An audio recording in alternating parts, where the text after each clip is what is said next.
Welcome, dear listener. You've just stepped into a quiet space, far from the noise of the world, yet closer than your own breath.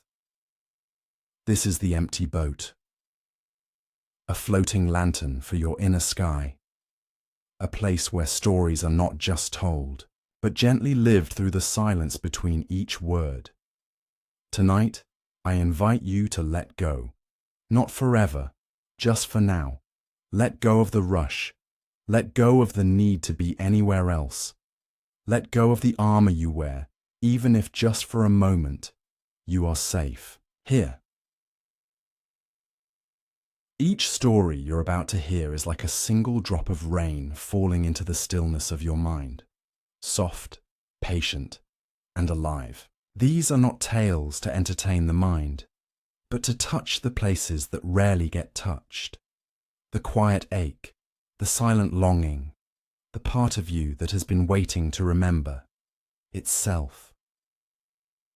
Rooted in Zen wisdom, ancient Buddhist insight, and the gentle hands of modern psychological healing. These 25 stories are here to offer you something you may not have known you needed. A pause that heals. So close your eyes if you wish, or simply listen with your whole presence. The wind is calm. The night is kind, and the first story is waiting. Let us begin with the clay cup. Story 1. The clay cup. In the mountains of the north, nestled between folds of pine and mist, there lived an old monk known only as Rio. He spoke little, tended a modest tea garden, and lived in a hut that tilted slightly westward, as if it, too, was bowing to something unseen. Travelers who had lost their way often stumbled upon his dwelling and were greeted with warmth, a pot of earthy tea, and long stretches of shared silence. One such traveller was Masaru, a scholar, young and proud, whose mind was sharp as a blade and just as restless.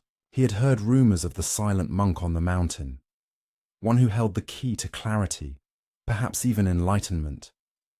Masaru believed knowledge was something to collect, polish, and own, and so, with books bound tight to his chest and questions crowding his breath, he climbed the mountain path, eager to be filled. When he arrived, Rio was sweeping fallen leaves from the steps of his hut. The monk did not ask his name. He simply bowed, turned, and motioned for the young man to sit on the wooden platform beneath the faded eaves. "I have come," Masaru began, "to learn from you." Rio offered no reply, only poured tea into two uneven clay cups, each with a chip on its rim, as if they'd survived many winters and conversations. He placed one before the traveller.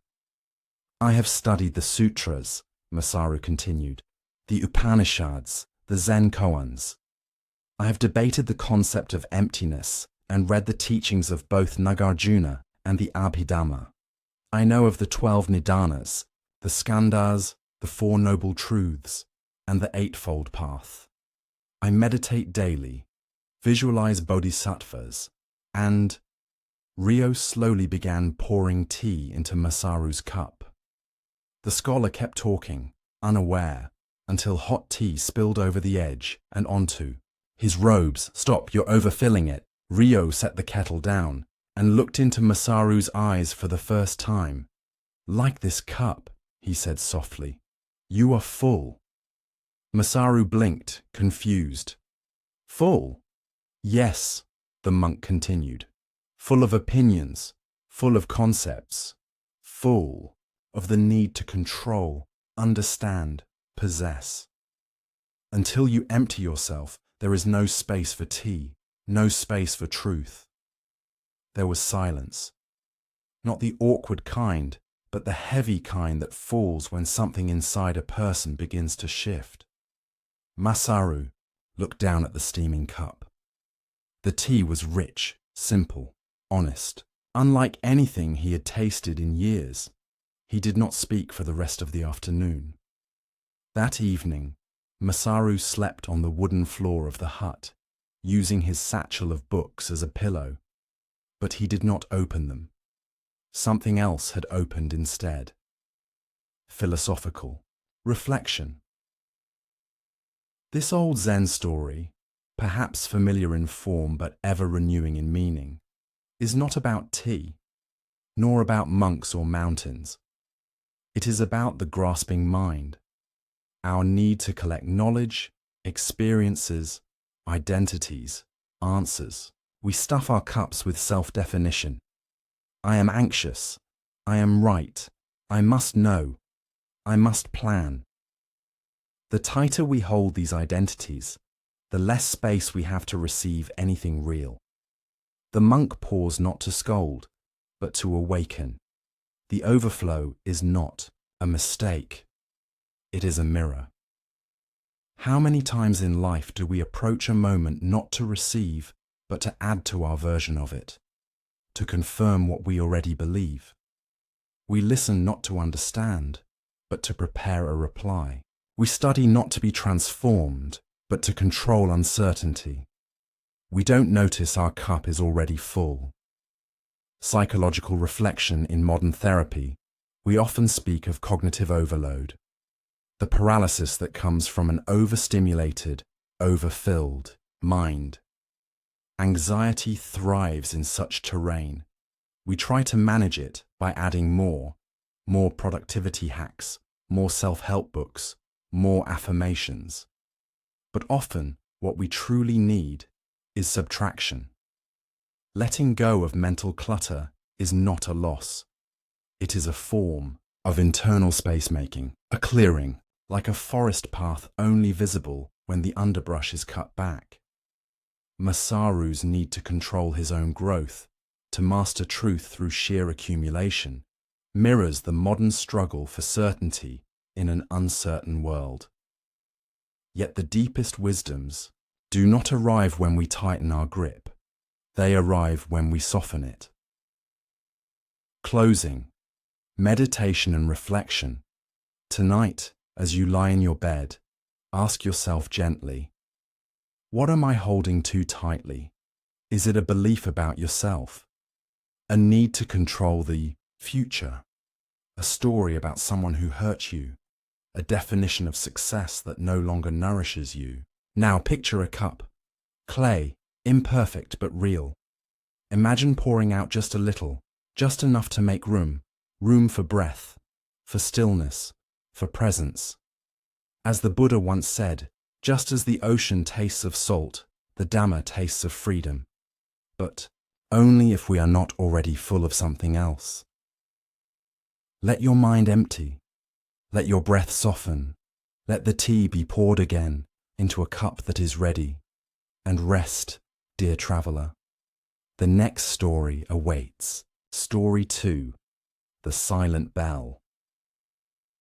It was early autumn when the leaves began to whisper.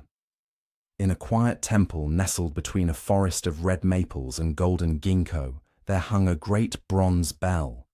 It stood in the middle of the courtyard, suspended by thick, wooden beams carved with lotus patterns, a rope tied around its waist like a sash on an old monk. But this bell had not rung in years. No one remembered why. Not the novices who swept the leaves each morning, nor the abbot who offered incense at dawn. The bell had simply fallen into silence, as some things do. Not with fanfare, but with slow forgetting. One day, a boy named Keiji arrived. His face was pale from city air. His eyes darted like birds startled too often. His mother had sent him to the temple for stillness, though the boy had no idea what that meant. He did not want stillness. He wanted his father to stop shouting. He wanted his mother to stop crying in the laundry room. He wanted the neighbor's dog to stop barking at midnight. He wanted the noise to end, or at least to make sense. At the temple, things were quiet, unbearably so. The monks spoke only when necessary, and when they did, Their voices were like wind over water. Keiji found this disturbing. It made his thoughts louder, like footsteps echoing in an empty hall. One afternoon, after chores, Keiji wandered into the courtyard and stood before the bell. He stared at its silent mouth, the verdigris along its curves, the dust gathered where the beam met the sky. He whispered, "Why don't you ring?" The bell said nothing. Day after day, he returned. Sometimes he threw pebbles at it. Sometimes he yelled. Once he kicked it, and the dull thud that followed made his foot ache for 3 days. "I know you can make sound," he muttered. "Why won't you?" An old monk watched from a distance but said nothing. Finally, on a moonless night, Keiji crept out of his room.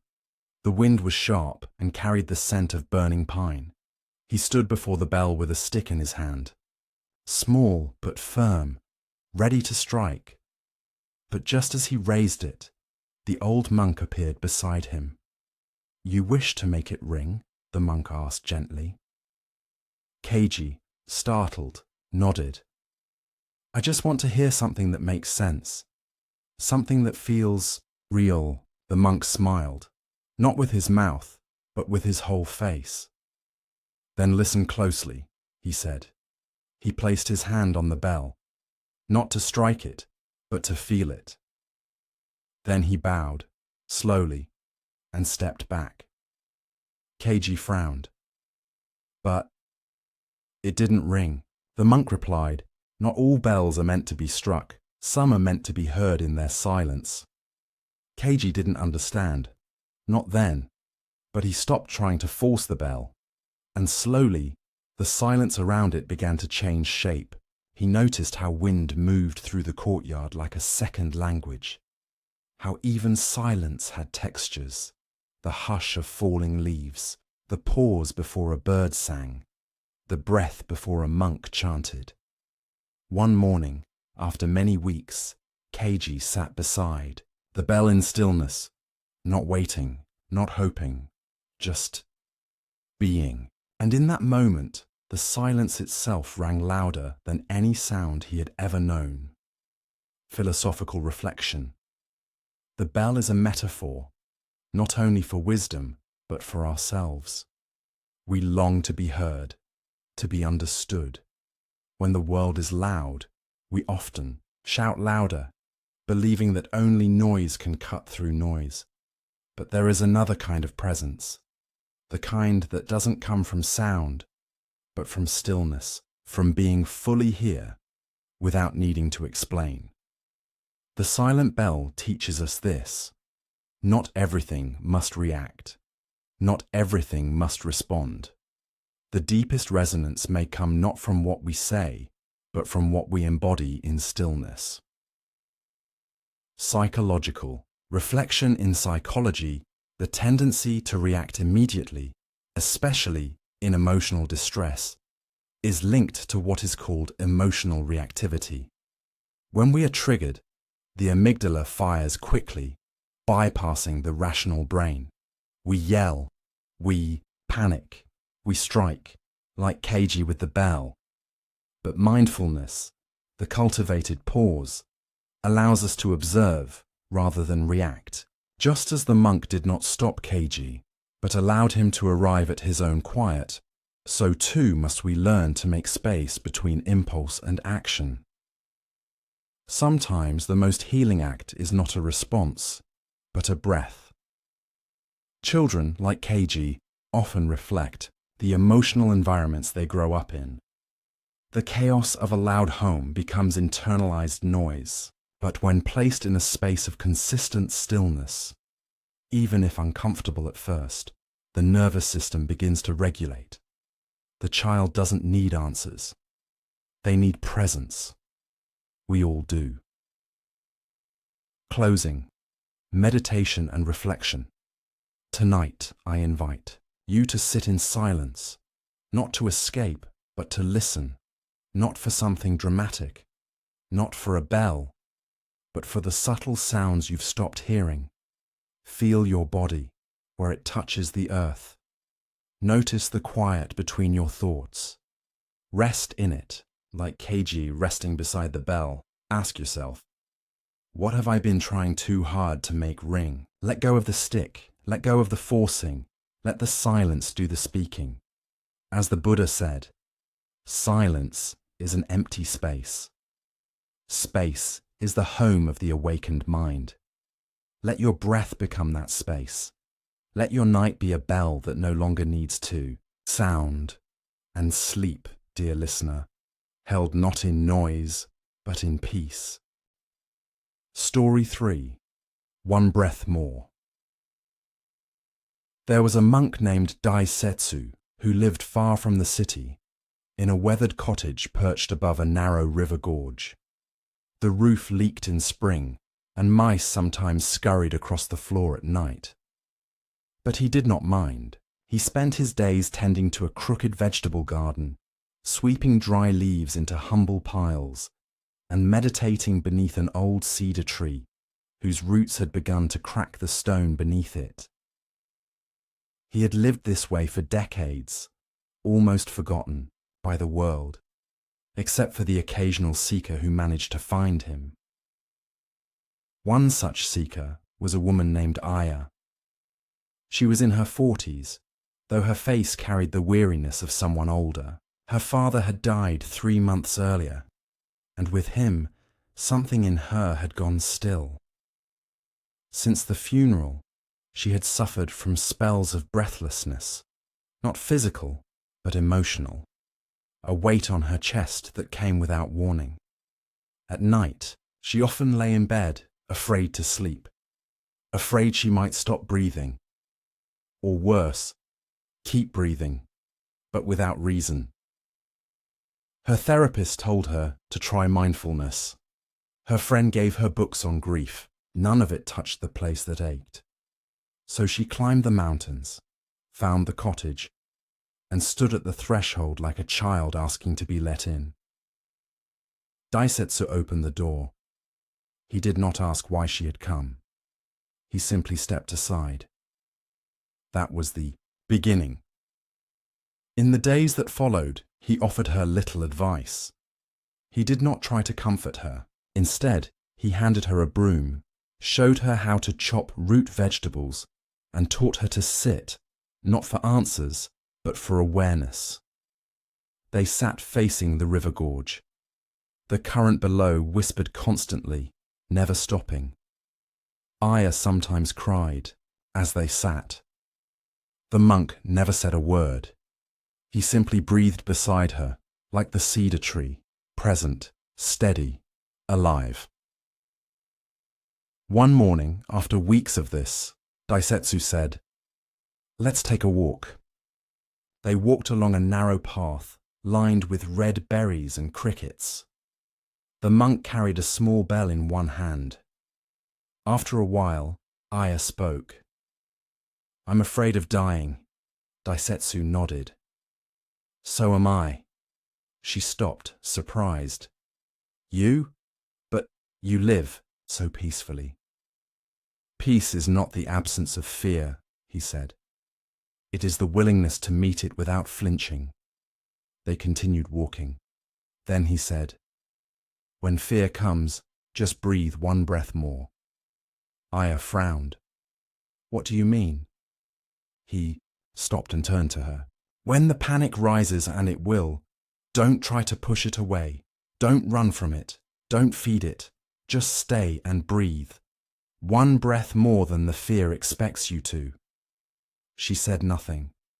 But later that night, as the wind howled, outside the cottage the fear did return, like a storm trying to burst through the walls of her chest. Her hands trembled. Her throat tightened. The thought came, "I can't do this." But then she remembered, one breath more. She inhaled slowly. The fear didn't vanish, but it didn't grow. She took another breath, and another, and somewhere between, the fourth and fifth breath, something softened. She wept, not in terror, but in release. Philosophical reflection. Life is breath, and yet we forget.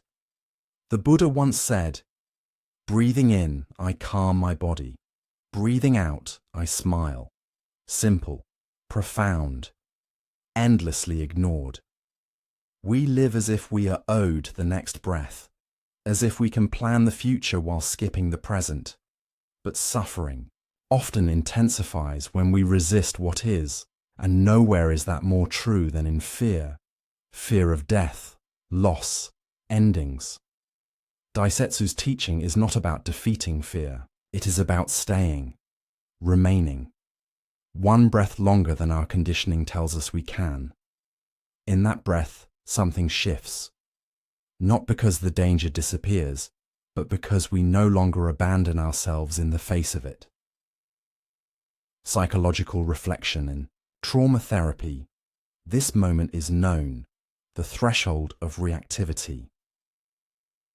When the nervous system hits panic, it begs for escape, flight, freeze, or fight.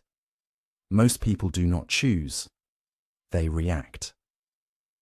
But the space between the trigger and the reaction is where healing begins. Mindful breathing does not make the pain disappear. It gives the body and mind enough time to remember, I am here. I am not dying. I can stay. Even one breath can restore a thread of agency in a sea of overwhelm. This is not theory. This is practice. Neuroscience shows us that slow, conscious breathing activates the parasympathetic nervous system, the body's calming response. It rewires the stress loop, but it requires patience, compassion, and willingness to feel what is uncomfortable without judgment.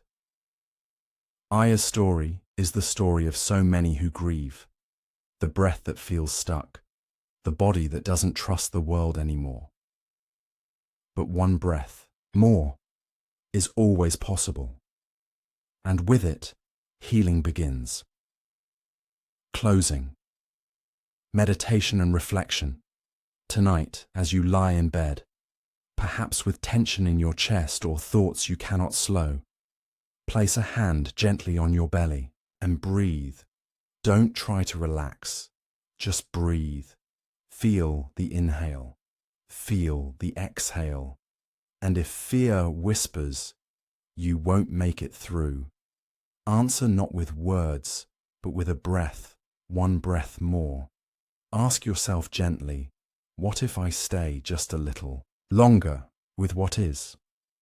You do not have to fix anything. You only have to breathe. As long as there is breath, there is presence. As long as there is presence, there is possibility. Sleep, dear one. Not to escape the fear, but to rest in the strength of having faced it. One breath more, always one breath more. Story 4. The Old Monk's Garden. In a forgotten part of the country where the fog hung low and the trees whispered secrets to one another, there was a monastery built of moss-covered stones and crooked wood.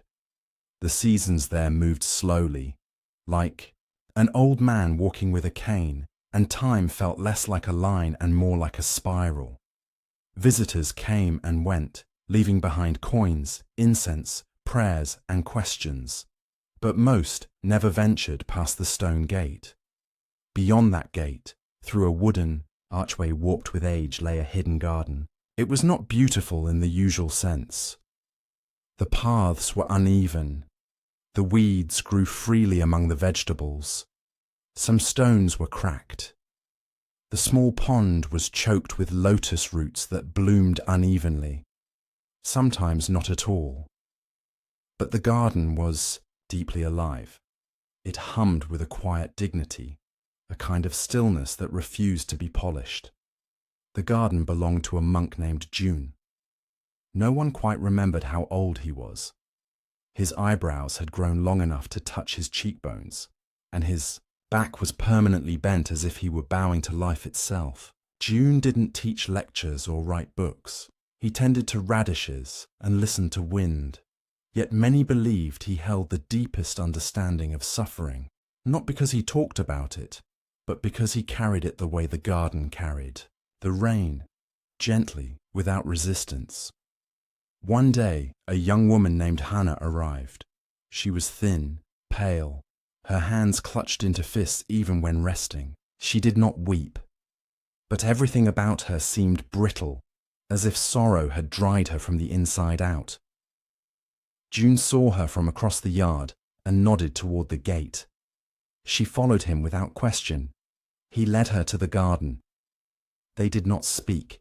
He handed her a pair of worn gloves and pointed to a patch of earth overgrown with crabgrass and roots. She knelt down, unsure, but began to dig. It was hard work. Her knees ached. Dirt stuck to her fingernails. The roots resisted her. Her breath turned sharp. Her frustration simmered. Finally, she muttered, "Why am I doing this?" June simply said, "Everything here has died many times, and yet it lives." She stared at the soil. It was warm.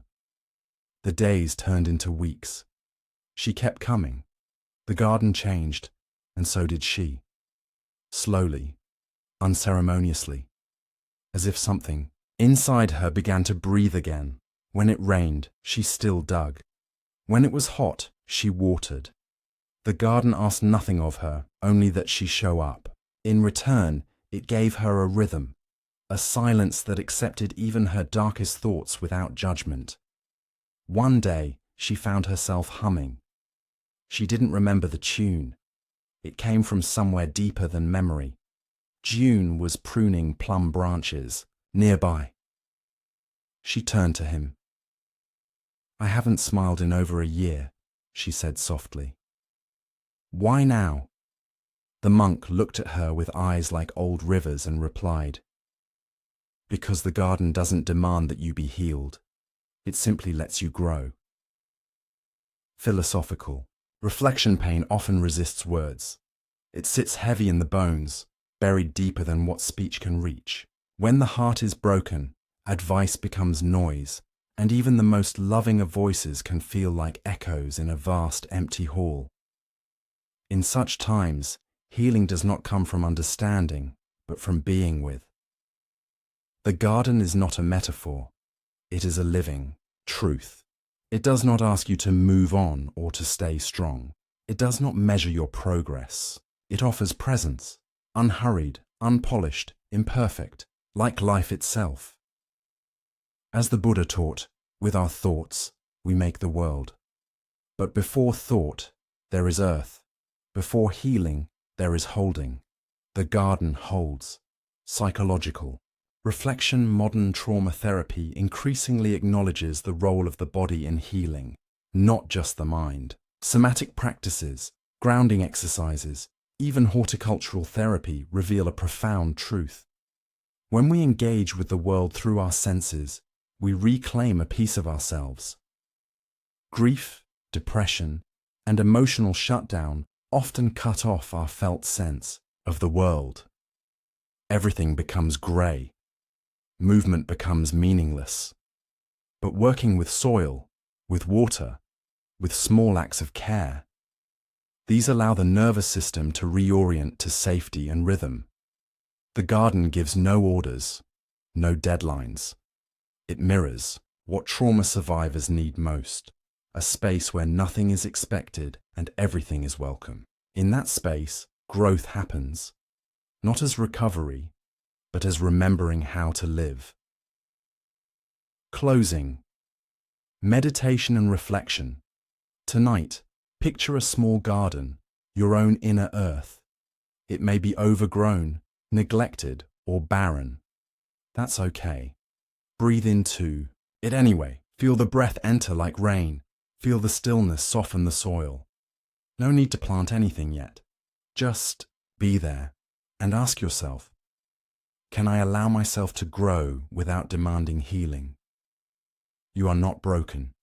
You are soil in a season of rest. As the seasons turn, you will too. Let this be enough for now. And if you feel nothing tonight, that is also part of the garden. Some roots do not bloom until the second spring. Sleep, dear one, held not by answers, but by earth. Story 5. Before you react. In the low hills outside Kyoto, where stone steps led to shrines no longer marked on maps, there stood a small wooden zendo, a meditation hall with creaking floorboards and paper windows that fluttered when the wind sighed through the valley. Inside, rows of black cushions lined the floor like still water. This was where Master Kosho taught, if taught is the right word. He never raised his voice. He rarely gave sermons. He preferred silence, broken only by the occasional clack of a wooden keisaku or the whisper of tea being poured. But those who came to sit with Kosho rarely forgot the experience, not because he offered wisdom like fruit from a tree, but because he made them meet themselves. One summer, a man named Haruki arrived. He was in his early 30s, successful in business, articulate and polished, with the kind of intensity that filled a room before he even spoke. Haruki's mind moved quickly, like fire catching dry grass. His anger was well hidden, but always near the surface. He prided himself on being decisive, never tolerating incompetence or hesitation. He came to the zendo not out of spiritual longing, but because a doctor had told him he was on the brink of hypertension. Try Zen, the doctor said, or medication. So Haruki tried Zen. He sat rigidly, every breath measured, as if meditation was something to conquer, but stillness frustrated him. Thoughts roared louder in the silence. He began to notice how often he imagined arguments in his head, old confrontations, new offenses, things he should have said but didn't. His jaw stayed clenched through most sessions. One morning, as the group prepared for Kinhin, walking meditation, Haruki was asked to move a small incense table.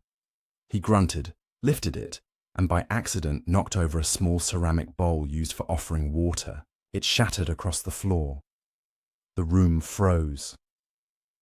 Haruki exhaled sharply, dropped the table, and began to pick up the shards in visible anger. "Why would you put something so fragile on the edge?" he snapped at the nearest monk. The room remained silent. Master Kosho walked slowly toward the broken bowl.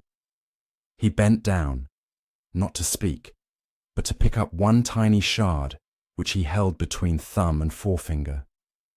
He looked at it for a long time. Then he said, gently, "You reacted before you bowed." Haruki blinked. "What?" Kosho nodded toward the broken piece. "When something breaks, outside or inside, always bow before you react. Bow to the moment, even if it's ugly, even if it hurts, especially then." Haruki said nothing. His face burned with the heat of something he didn't understand. Shame, maybe, or recognition. Kosho continued. To react is human. To pause is divine. Philosophical reflection. In Zen practice, there is a sacred space between stimulus and response. It is the space where consciousness resides, the breath where awareness chooses its direction. Yet in daily life, we often bypass this pause, reacting automatically, habitually, defensively. We shout when hurt, we withdraw when afraid, we blame when confronted. But Master Kosho's wisdom is ancient. Bow first, not out of submission, but out of reverence, for reality, for imperfection, for the fact that this moment, even broken, is worthy of awareness. To bow is to honor the present before we add anything to it, before judgment, before justification. It is a doorway to freedom. Psychological reflection. From a neuroscience perspective, reactions are fast. They arise from the amygdala, the brain's alarm system. It acts before the rational prefrontal cortex and has time to engage. This is why we often regret our words or actions after the fact. We didn't pause long enough to respond instead of react. Mindfulness practices help slow the process. They create that crucial space, the moment of noticing. Haruki's story is common. People conditioned to value control and speed often find the pause intolerable. It feels like weakness or inefficiency, but in truth, the pause is a mark of strength.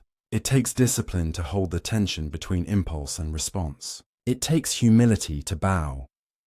Clinical studies show that emotional regulation improves significantly in those who practice mindfulness. They are less likely to lash out, more likely to tolerate discomfort, and more resilient in conflict. Why? Because they know how to wait. Not to suppress emotion, but to meet it with clarity. Closing. Meditation and reflection. Tonight, reflect on this. When was the last time I reacted before I bowed? It might have been a sharp word, a quick judgment, a slammed door, a silent withdrawal. Now imagine, just for a moment, that you had paused, just long enough to breathe, just long enough to acknowledge the fragility of the moment. What might have changed? Now picture a small bowl, delicate, cracked, resting in your hands. Breathe in, bow to it, breathe out. You do not need to fix every broken thing tonight. You only need to see it clearly. As the Buddha taught, a fool is quick to anger, but the wise pause and reflect. Let this night be your bow, and sleep, not in guilt, but in gentleness, the kind that lives in the space before reaction. Story 6. The Bamboo Grove. Long ago, in a quiet province shaded by endless rows of slender bamboo, there was a retreat where only those who had stopped searching were permitted to enter. It wasn't guarded nor hidden, but those who came with frantic minds, with urgent agendas or maps full of meaning, never found it. Somehow, their footsteps never led them to the grove. Only those who wandered in surrender, those who had lost something unnamed and followed a silence instead of a direction, arrived at its threshold. There, a woman named Sayuri tended the land. She was neither nun nor teacher. She wore no robes, recited no mantras, and held no titles. The villagers called her the Keeper, though she claimed to own nothing. Her house was made of woven reed and quiet laughter. Chickens roamed freely. Rainwater was caught in jars. The wind passed through her walls like breath through open ribs. Sayuri was once a healer in the capital, well respected, well dressed, and well wounded. After a long series of personal losses, the death of her child, the collapse of a marriage, the unraveling of her health, she stopped trying to fix herself. She came to the bamboo grove with no intention but to be. And so she stayed, and listened, and watched things grow. One evening, a young monk named Akira arrived at the grove, rain-soaked and eyes wide with restlessness. He bowed awkwardly and asked to stay one night. Sayuri handed him a bowl of rice and gestured toward a dry blanket. No questions, no teachings. The next morning, Akira lingered.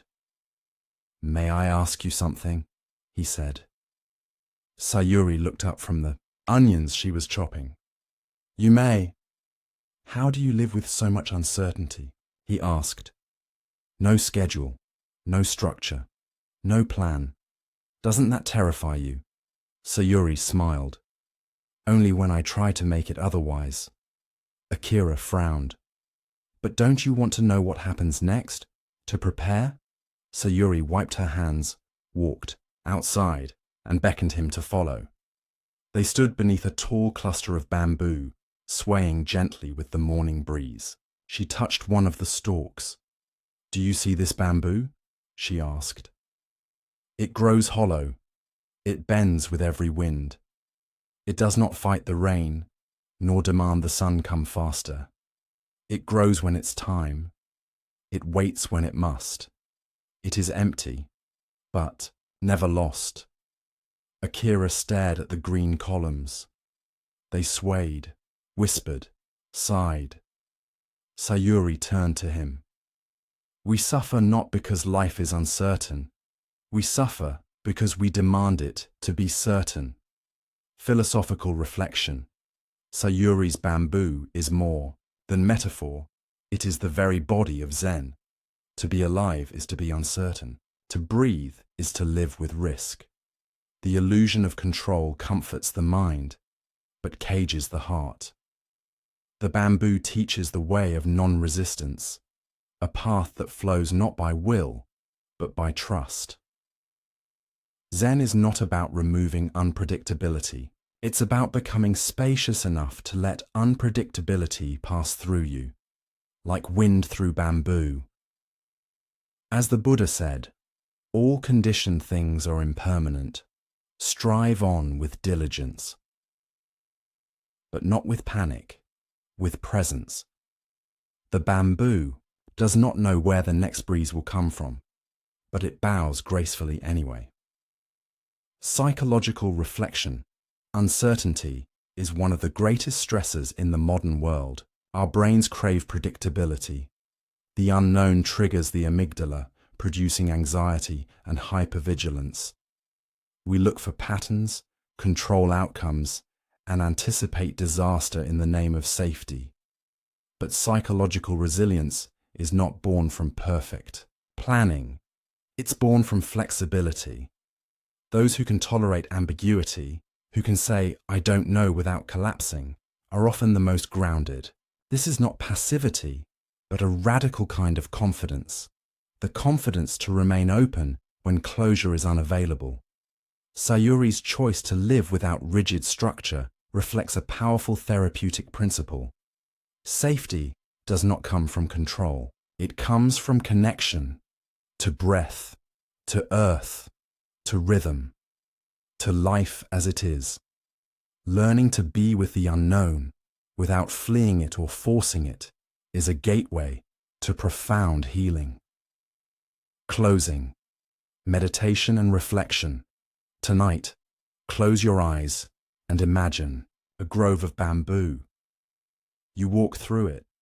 The air is damp. The wind hums through the leaves like a forgotten lullaby. Now ask yourself, where in my life am I demanding certainty? What outcome are you clinging to? What fear tightens when you don't know what's next? Now breathe. Let the fear rise and let it pass. Like wind, like rain, like breath. You do not need to solve it tonight. You only need to stop fighting the fact that it is uncertain. Let yourself bend, not break. Let yourself wait, not panic. Let yourself hollow out, not harden, and sleep, dear one. Not with all the answers, but with the spaciousness to let them come when the time is right. Story 7. The Broken Roof. It had rained for 4 days straight in the village of Tsukimi. The kind of rain that doesn't fall in anger, but in resignation. A soft, steady weeping from the sky.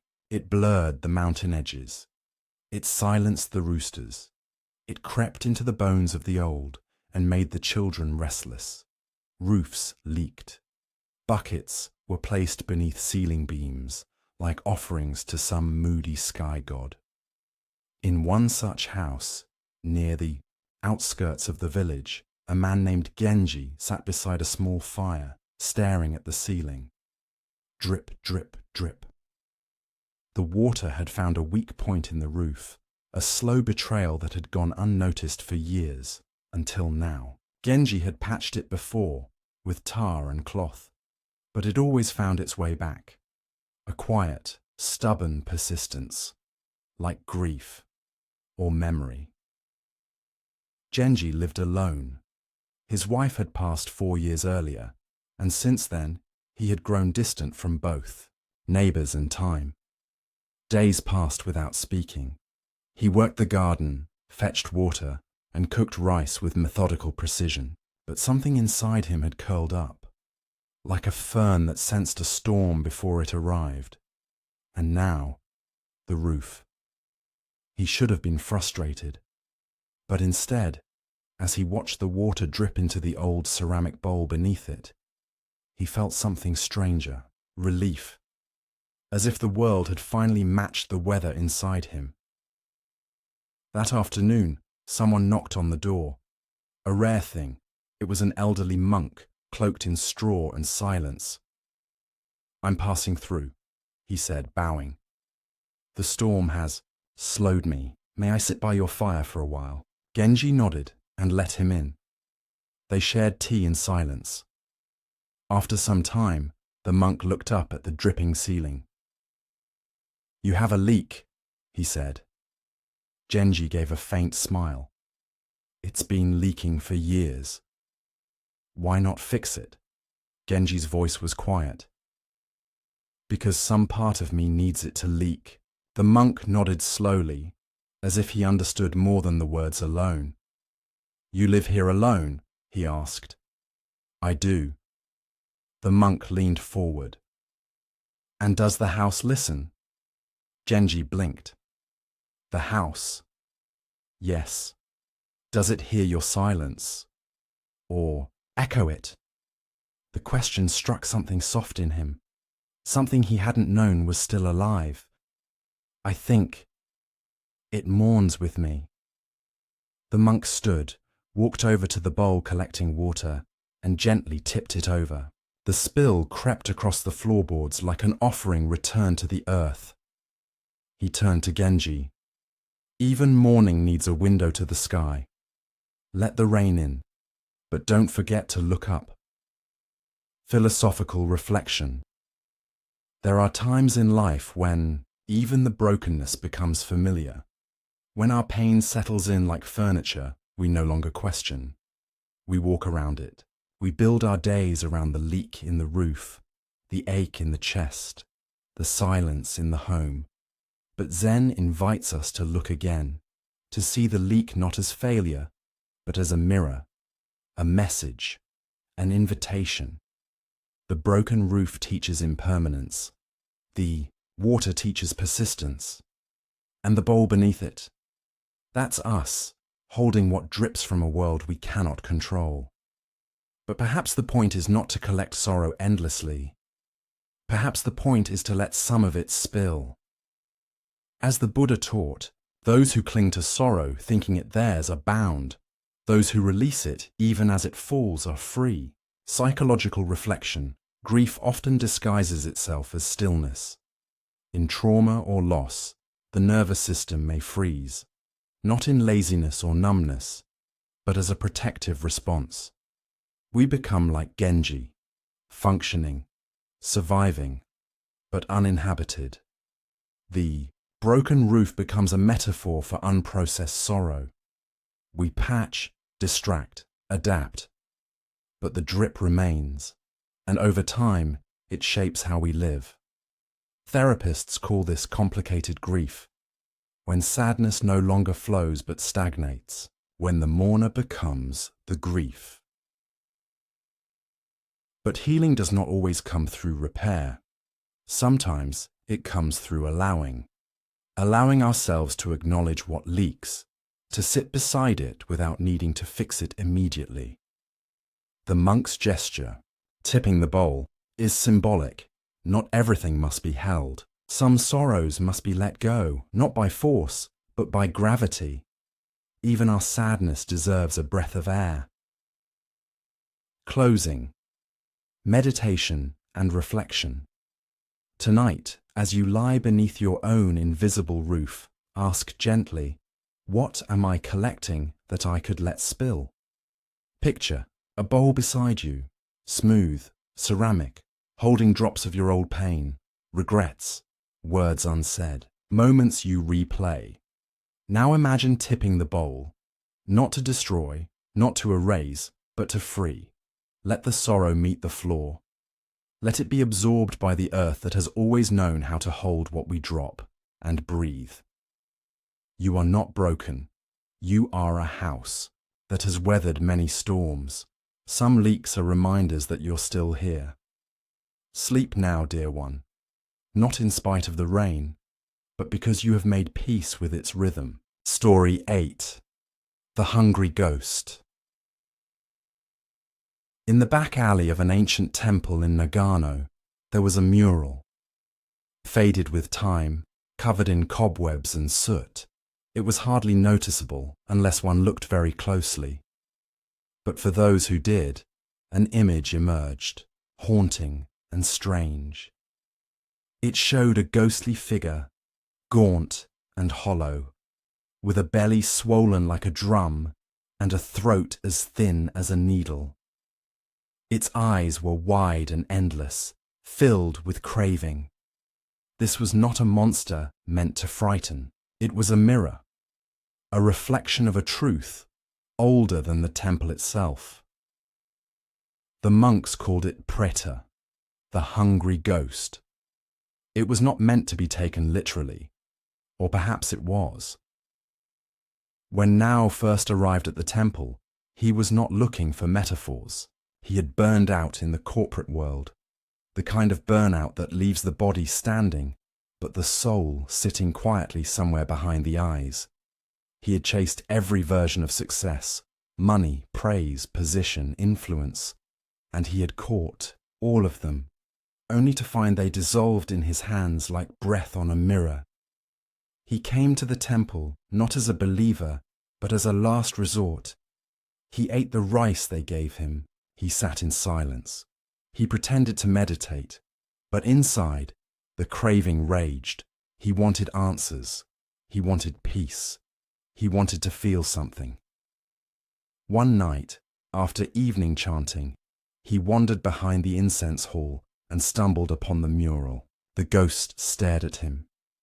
He stared back, and something inside him shivered, not from fear, but recognition. The next morning, he asked the head monk about it. The monk smiled gently. "That is you," he said. "That is me. That is anyone who thinks the next thing will finally be enough." Now frowned. "But shouldn't we want things? Isn't desire natural?" "Desire is a flame," the monk said. "It can warm. It can destroy. The hungry ghost does not feel the flame. It only feels the absence of it." Nao nodded slowly. "But how do I stop feeding it?" The monk took him to the garden, where the wind passed softly through the pine. "Sit with it," he said. "Do not run, do not feed, do not shame. Just sit." Philosophical reflection. The hungry ghost lives in all of us. It is the voice that says, just a little more success, more recognition, more control, more love, more likes, more meaning. It is not wrong to want. But the problem is when the wanting becomes bottomless. When no matter what we attain, a deeper emptiness remains. In Buddhist cosmology, the realm of the hungry ghosts is a state of being, not a place, but a condition of mind, a state in which craving never ends, where satisfaction is impossible. And the tragedy is not that they are evil or punished, but that they cannot receive what is already available. The throat is too narrow. The hunger is too vast. Zen doesn't ask us to kill desire. It asks us to see it clearly, to sit with it, without judgment or indulgence, until we understand its shape. As the Buddha said, the craving of one who lives heedlessly grows like a creeper. He runs now here, now there, like a monkey in the forest looking for fruit. But when craving is seen, it softens. And when we stop running, the fruit is often already in our hands. Psychological reflection. Modern psychology frames the hungry ghost in terms of addiction, compulsive behaviors, and unresolved emotional needs. The ghost appears in shopping sprees, binge eating, overworking, scrolling endlessly through phones, seeking validation in relationships that never offer depth. The problem is not the behavior, it is the emotional hole beneath it. Neurologically, these patterns are reinforced through dopamine, the promise of reward. But when the reward never satisfies, the loop repeats. Over and over. What breaks the loop is not willpower alone. It is awareness. The willingness to sit with the discomfort that craving tries to cover. Therapeutically, this is known as urge surfing, staying with the wave of desire without acting on it, letting it rise, peak, and fall. As now learned, peace comes not from feeding the ghost nor from starving it. It comes from meeting it with compassion, from realizing that the ghost is, at its heart, a frightened child looking for safety in all the wrong places. And the first safe place is silence. Closing. Meditation and reflection. Tonight, as you rest, ask yourself gently, what is the ghost in me hungry for? Is it love, approval, achievement, certainty? Place a hand on your chest. Feel the rise and fall. You are here. Now imagine the ghost, not as a monster, but as a shadow, one who has wandered too long without being seen. Say to it, I see you. I will not run. I will not feed. I will not shame. I will sit with you until we both remember who we are. Let the hunger pass through you like wind through empty branches. Let the body stay. Let the soul return and sleep, dear one. Not because the ghost is gone, but because it no longer drives you. Tomorrow you will rise not to chase, but to be. Story 9. Whispers of the Koi Pond. At the edge of a sleepy village, behind a moss-covered gate half swallowed by ivy, there lay a garden that many had forgotten. Time had moved on without it. Its stones were cracked, its paths partly lost beneath. Fallen leaves and the water of the central pond had grown dim and green. Yet even in its weariness, the garden carried a kind of elegance, not in symmetry, but in softness, in how it allowed itself to age without resistance. The pond was its heart, a quiet body of water ringed by crooked willows and worn stone lanterns, and within it, barely visible until one stilled enough to truly look, swam a dozen koi, orange, white, gold, moving in slow, deliberate spirals. The villagers believed the koi were old, not in years, but in memory. They spoke of them in whispers, as if the fish had absorbed the stories of all who came before. Monks, poets, widows, children, those who had once sat beside the water and cried or prayed, or simply listened. But most people no longer visited the pond, except for Aiko. She was 12, with hair the colour of ink and a sadness she could not name. Her parents argued often. The house was full of voices that never softened. So she wandered, and one day found herself at the broken gate. Something about the garden called to her, not with noise, but with a kind of hush that wrapped around her bones. She returned each day after school. She never told anyone. She would sit on the same flat stone, legs crossed, backpack still on, and watch the koi. Some days they moved quickly, some days barely at all. Some days they disappeared beneath the shadows of the lilies, and she had to trust they were still there. She began to whisper to them. Not secrets, just feelings. Today my mother cried in the kitchen, she'd say. Today I got a bad grade, and I don't know why.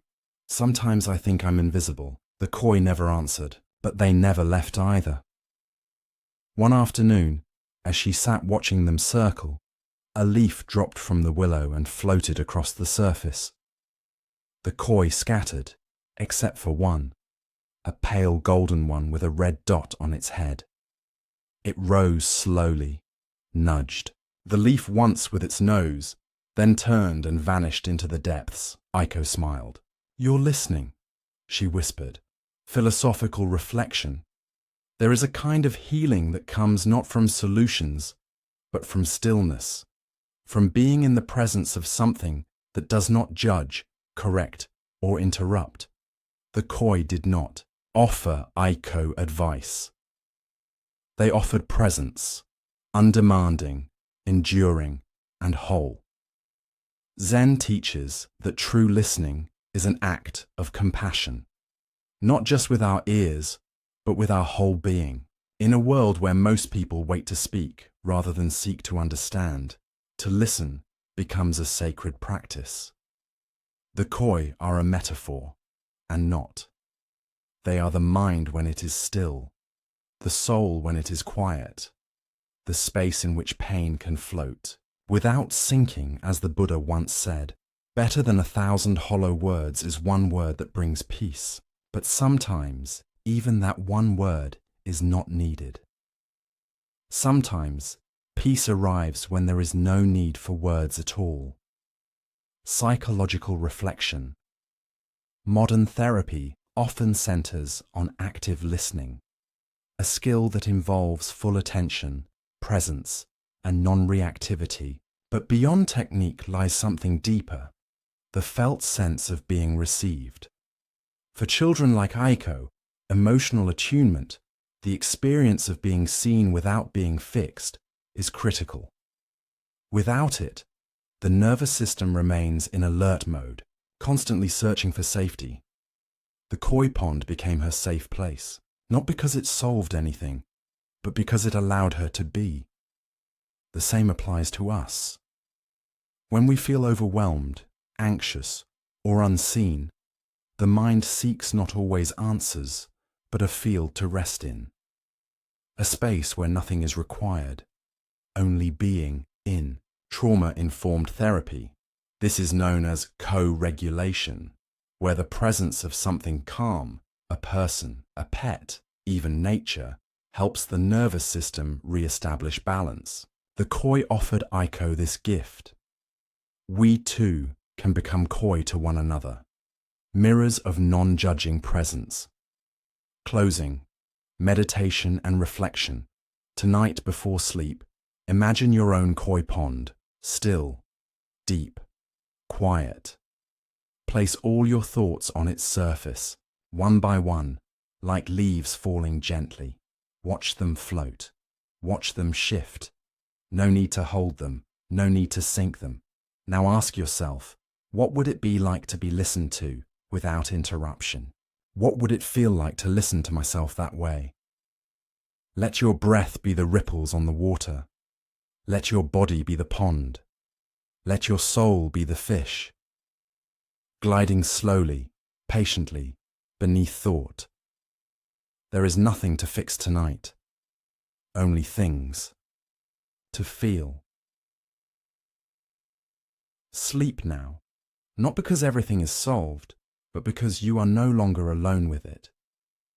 The koi are still listening, and so is the quiet.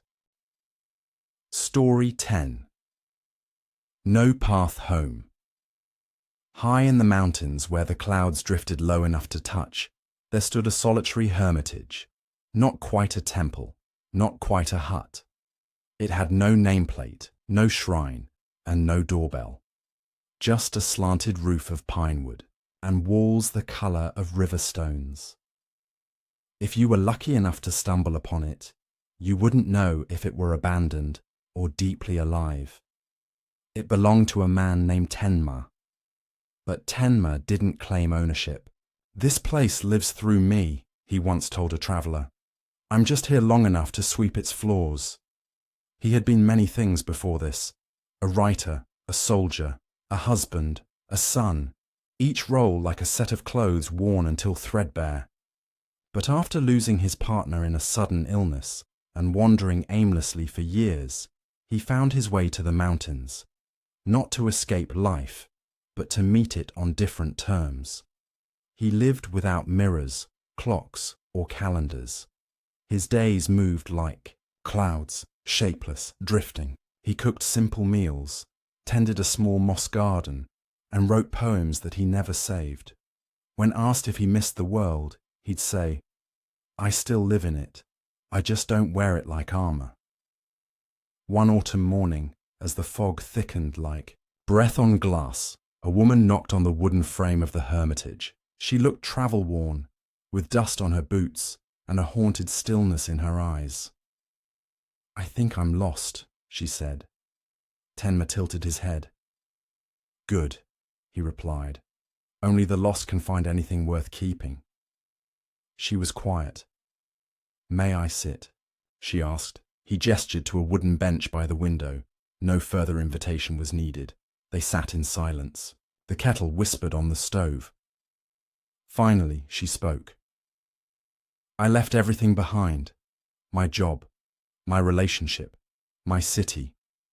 I thought I'd find something clearer out here, a sign, a path. But all I feel is more lost."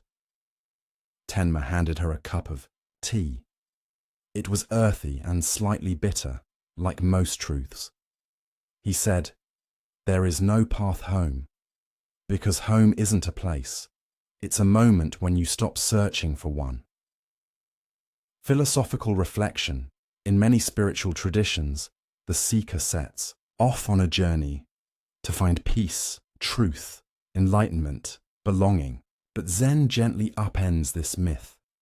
It tells us there is no destination. The path is not ahead of you. The path is beneath your feet.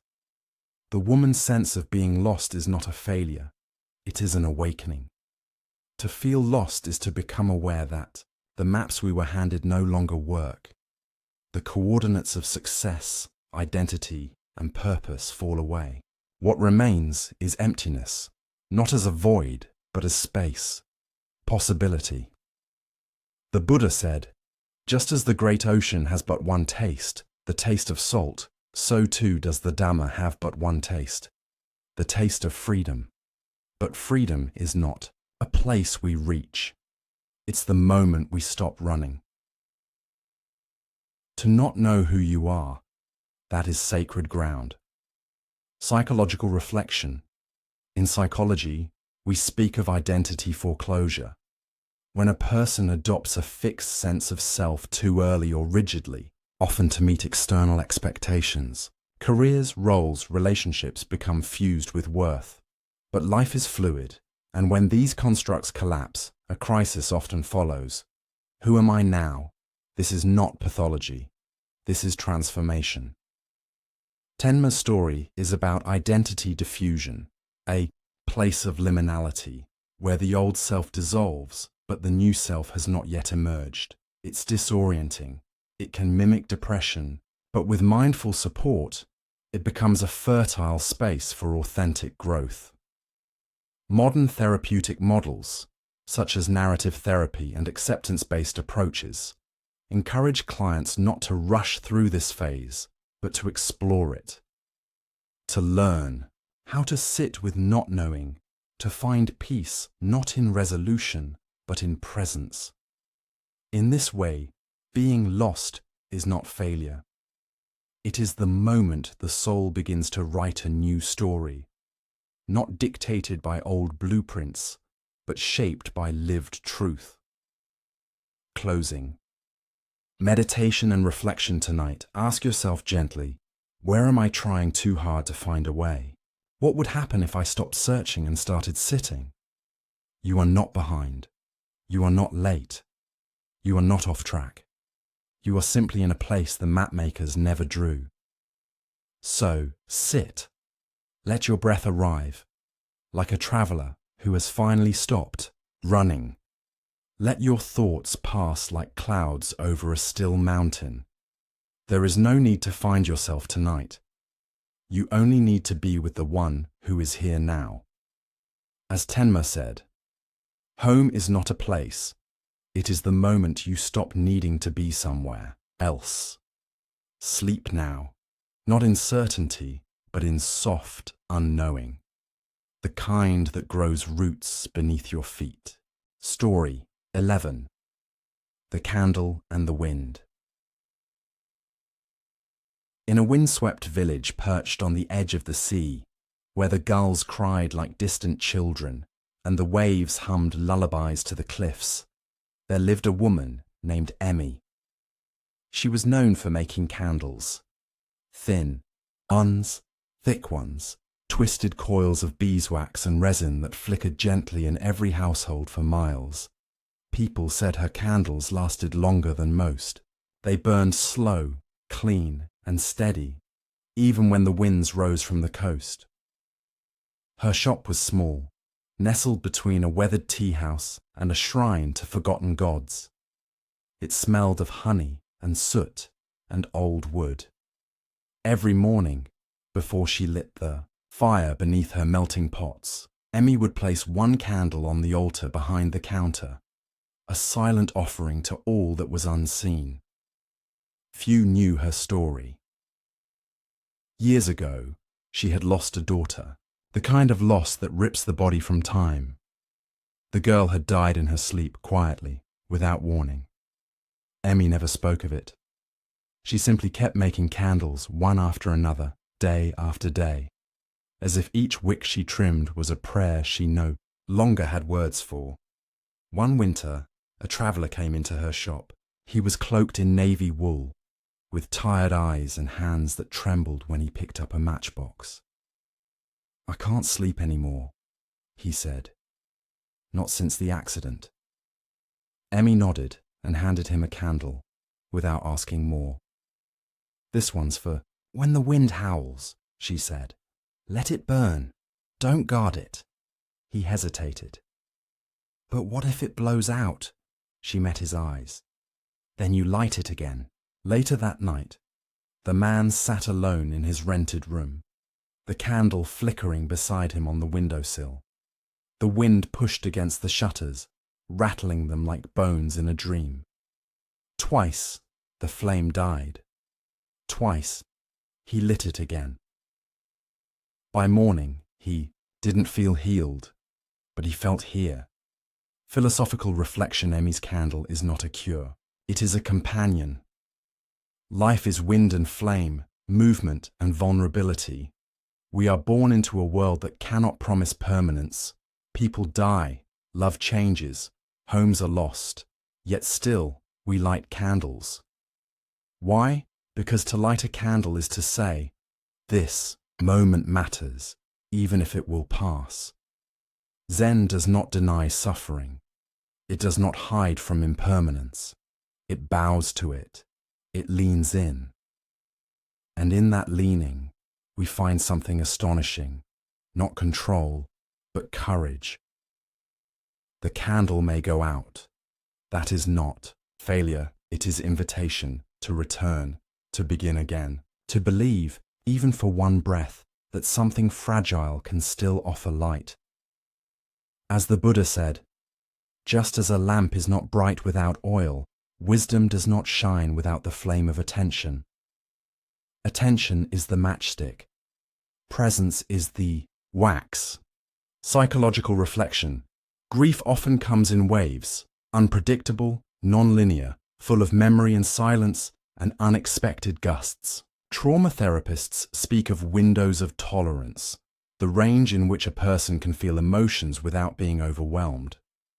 When wind rises, metaphorically as emotional intensity, people often feel like their inner candle is at risk. They shut down, or they panic, or they numb. But Emmy's teaching is subtle and profound. Don't guard the flame too tightly. Let it flicker. Let it even go out. What matters is not the uninterrupted burn, but the willingness to relight. Resilience is not about never breaking. It's about learning how to begin again with gentleness, with breath, with permission to be human. Modern practices like self-compassion, mindfulness, and grounding help widen this window. They teach us that our light does not have to be constant to be real. Each time we relight the candle, each time we choose to stay, to breathe, to speak, to feel, we are not failing, we are living. Closing. Meditation and reflection. Tonight, before you close your eyes, picture a single candle. Its flame dances softly, not bravely, but sincerely. Around it, the wind rises, not with cruelty, but with the inevitability of life. Let the candle flicker, let it bend, let it fade if it must. Then breathe and see if inside you the match remains. Ask yourself, what have I been trying too hard to protect? What if I let it flicker and trusted I could return to it? You are not your extinguished moments. You are the hand that keeps lighting them again.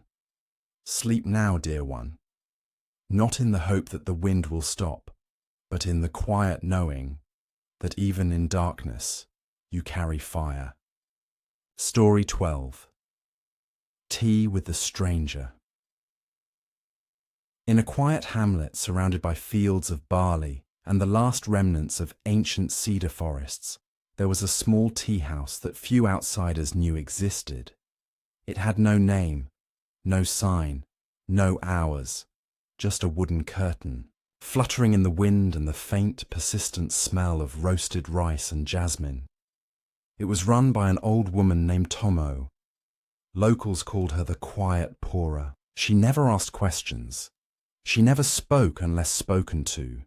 And yet, people came. Not for the tea, which was simple and often lukewarm, but for the feeling of being seen without being examined. Tomoe had the uncanny ability to sit with anyone, no matter how broken or bitter, without blinking or looking away. One afternoon in late spring, a man arrived on foot from the nearby village. His coat was too thin for the wind, and his eyes carried the strange shine of someone stretched thin by regret. He hesitated before the curtain, then stepped in. Tomo bowed, set a clay cup before him, and poured. He didn't speak for a long while, neither did she. Finally his voice broke the stillness. "I hurt someone." Tomo didn't respond. He kept going. "I didn't mean to. I was young, impulsive. But I said things I can't unsay. And then I left. I ran from it. From her. From myself. And I don't know how to go back." The tea steamed between them, like an offering neither knew how to receive. Tomo looked at him, not with sympathy, not with judgment, just with presence. She then poured a second cup and set it across from him. "For her," she said softly. He blinked. "She's not here." Tomo smiled faintly. "But you are, and your presence is what she needed, not your perfection." He stared at the cup. Something inside him, a knot held for years, began to loosen. Philosophical reflection. Zen. Forgiveness is not a transaction. It is not a contract of, "I hurt you and you absolve me." It is not about forgetting, nor is it about erasing what was done. Forgiveness, in its truest form, is an act of presence. To return to the moment, to fully inhabit the now, and to offer that presence to both the one we hurt and the part of ourselves that longs to make amends. Tomo's gesture, offering tea to the absent, speaks to this. It honors the invisible, the felt, the truth that reconciliation begins long before the apology is heard. As the Buddha said, "Hatred does not cease by hatred. Hatred ceases only by love. This is an eternal law. But love begins not in grand gestures, It begins with one small act of stillness, psychological reflection. Modern therapy recognizes that unresolved guilt and shame are among the most corrosive emotions. They linger, distort memory, and shape identity. People begin to see themselves only through the lens of what they've done wrong. They become trapped in cycles of self-punishment or avoidance. The man in the tea house represents many, those who left too soon, said too much, or never said enough. Who believe that because forgiveness was never received, healing is impossible. But therapists know repair can begin in the self. Rituals, like letter writing, symbolic gestures, even the silent offering of tea, are powerful tools. They allow the nervous system to feel completion, even if circumstances never allow direct resolution. What matters most is sincerity, presence, and responsibility, not for the past alone, but for the future self that still longs to live with integrity. Tomoe's second cup is a bridge across silence, across time, across guilt. Closing. Meditation and reflection. Tonight, bring to mind someone you may have hurt, in words, in distance, or in absence. You don't need to justify. You don't need to defend. Just set an empty cup before you, in your mind or on your table. Breathe. Now ask yourself, can I offer presence, even if I cannot offer resolution? Say silently, I see you. I remember. I am still learning to stay. Then, take a sip of your own cup. Forgiveness may never be returned in words, but if you can stay with your own humanity, if you can sit in the space without fleeing, then something ancient shifts. The world does not demand you be perfect, only that you stay long enough to be real. Sleep now, dear heart, not as the one who must fix everything, but as the one who dares to return, cup in hand. Story 13. The Weightless Stone. There was a stream that wound its way through the valley like a silver thread, glistening beneath moonlight, whispering beneath daylight. It wasn't wide or deep, but it was constant, its voice soft yet certain, wearing down even the most stubborn stones in its path. Beside this stream lived a monk named Renji. He had once lived in a monastery, strict and austere, where discipline rang like a bell every morning. But in time, the silence there grew sharp, and the rules wrapped around him like ropes. So he left. Not in anger, but in hunger. Hunger for a gentler kind of silence, one that didn't cut the skin. He built a small hut near the stream with his own hands. It leaned to one side and groaned when the wind blew, but it held. Renji did not take on students. He did not teach. He did not preach. But people still came, one by one, quietly, as if the wind carried them to his door. They would sit on the flat stone outside the hut, near the stream, and talk.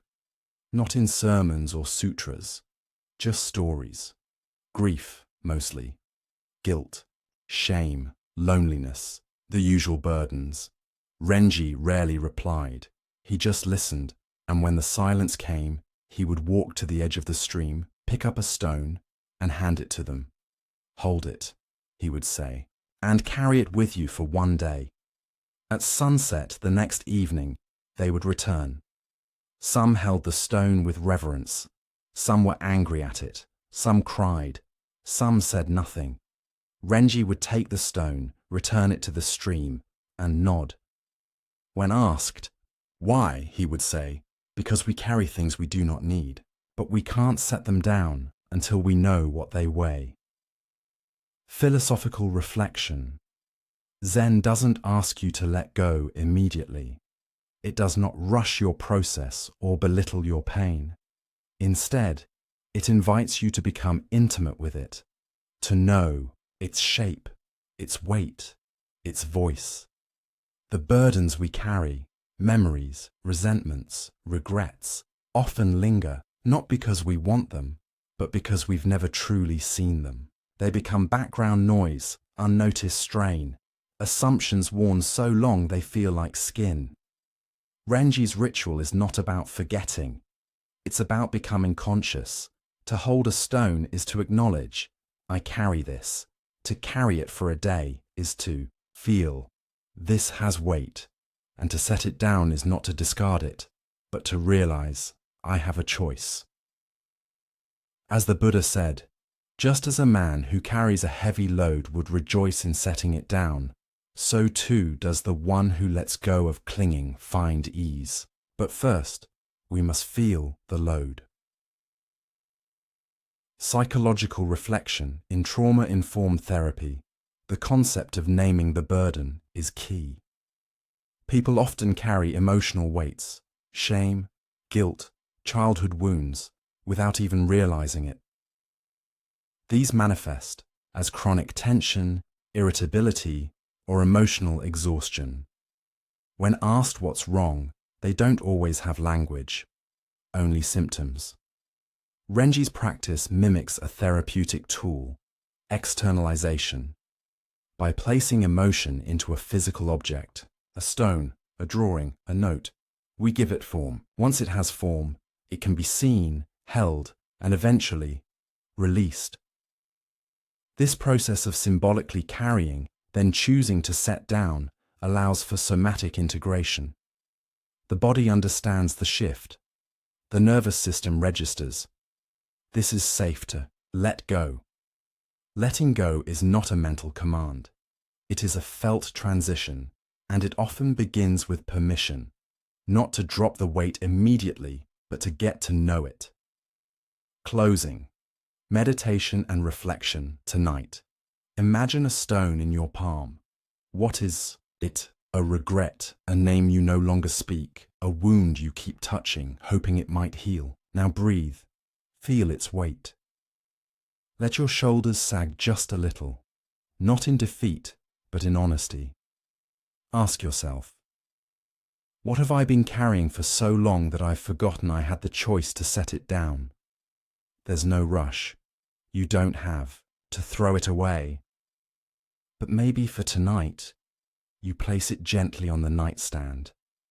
Let it rest. Let yourself rest. As Renji would say, it's not about never carrying anything again. It's about learning what is truly yours to carry. Sleep now, dear one. Not empty, but lighter. The stream continues, and your hands are free. Story 14. The Hermit's Lantern. There was a mountain trail so seldom walked that it disappeared each spring beneath wild grass and fern.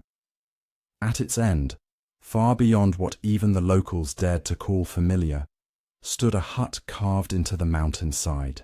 It looked less like a dwelling and more like the memory of one.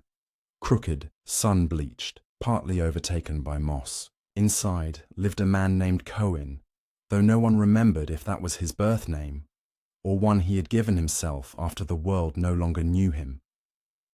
Cohen had not spoken to another soul in years. He lived among the trees and the wind, tending a small garden of root vegetables and wild herbs. In winter, he sat near the mouth of a cave, wrapped in wool and silence. In summer, he walked barefoot through the damp soil, whispering sutras to birds who never stayed long enough to listen. But one thing set him apart from other hermits: the lantern. He carried it everywhere, a small metal lantern with soot-stained glass and a handle worn smooth by time. At dusk, he would light it, even when the moon was full, even when the sky was clear, and each night, without fail, he placed it on a stone outside his hut before sitting down to meditate. One autumn evening, a young man named Riku stumbled upon the path. He was not looking for monks or mountains. He was looking to disappear. His life in the city had unraveled. A lost job, a betrayal by someone he trusted, the slow erosion of meaning that makes even sleep feel like drowning. He had wandered for days without direction, carrying nothing but a flask of water and the echo of his own thoughts. When he saw the faint glow of the lantern from afar, something inside him stirred. Not hope exactly, something quieter, like the soft thud of a pulse that had forgotten it was still beating. He approached slowly. Cohen, without turning, gestured for him to sit. No words passed between them that night. Just breath, the sound of insects, the steady flame of the lantern. In the morning, Riku asked softly, "Why do you light it, even when there's no one to see it?" Cohen's voice, dry and warm, came like the first rain after drought. "There is always someone in the dark, even if it's just a part of myself." Philosophical reflection, the lantern is more than a light. It is a vow to show up, to remain lit, to hold presence, even when no one is watching, even when the night offers no applause. In Zen, the true self is often described not as something to find, but as something to return to, again and again. The lantern is a symbol of this return, not dramatic, not grand, but steady. We all carry lanterns. Some of us light them for others, some for the child we once were, some for the parts of ourselves still wandering, afraid, ashamed, tired. The act of lighting it again and again is how we remember. I am still here. I still choose presence. The Buddha taught, be a light unto yourself, not because others don't matter, but because your own flame is the only one you are responsible for keeping lit. Even if no one sees it, even if it flickers, especially then. Psychological reflection. In the field of trauma recovery, one of the most powerful tools is ritual, simple, repeated acts that anchor the psyche in safety and self-trust. Lighting a lantern, sitting in silence, breathing consciously. Ritual is the nervous system's reminder, not all is chaos. When people lose direction, whether from grief, burnout, depression, or existential fatigue, it's often because the internal compass has gone quiet. They wait for someone else to lead them home, but the healing begins when they light their own way. However small the flame, however uncertain the steps. Cohen's lantern is this, a symbol of self-reclamation. Lighting it each night, even when no one comes, is an act of integrity, a declaration that his presence matters. That tending to inner light is not contingent on outcome or recognition. It is this kind of quiet devotion that helps survivors of trauma build resilience. The daily act of showing up for themselves, not to be seen, but to see. Closing. Meditation and reflection tonight before you sleep. Imagine holding a lantern. It is old, it is warm, it is yours. Inside it, a flame still dances. Maybe small, maybe flickering, but alive. Ask yourself, what part of me has been waiting in the dark? Can I light something for it, even if just for tonight? You don't need to fix anything. You don't need to heal everything. You only need to light the way far enough for the next step. Sleep now, dear flamekeeper. The night is long, but your lantern remains. Story 15. The sound of falling snow. The temple at the edge of the forest was always quiet in winter. Snow came early in those mountains, blanketing the tiled roofs and stone lanterns in a softness that hushed even the wind. The trees stood still, Their branches bowed under white weight, and the only sound was the gentle crunch of footsteps on powder and the occasional creak of ice stretching across the old pond. The temple was nearly empty that season. Most of the monks had gone to neighboring villages to help with winter harvesting and festivals. Only one remained, a novice named Shun. He was young, barely past 17, and had volunteered to stay behind not out of devotion, but out of shame. He had failed his first public Dharma talk, forgotten entire verses, stumbled through his breath, and frozen in front of the assembled villagers. His teacher had not scolded him, which somehow made it worse. Instead, the elder had said, "Perhaps the snow will teach you what words could not." So Shun stayed. He swept the snow from temple steps each morning, tended the fire, and sat in zazen for hours, trying to still the inner storm of embarrassment and doubt. But the silence only seemed to amplify it. His thoughts looped endlessly, what he could have said, should have remembered, how everyone must now see him as a failure. One night, heavy snow began to fall again. The flakes came slowly at first, then thick and steady, muffling the world like a blanket over the ears. Unable to sleep, Shun wrapped himself in a robe and stepped out into the temple courtyard. The snow was untouched. The lanterns were unlit. The world, in that moment, was utterly still.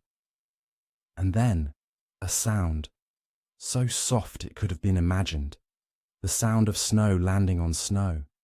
He stood motionless. That was it. No birds, no wind, no words, only the sound of falling snow. Something in his chest loosened, the need to prove, the fear of being seen, the weight of his own expectations. He knelt in the snow and bowed, not to a deity, not to the temple, but to the silence itself. Philosophical reflection in Zen.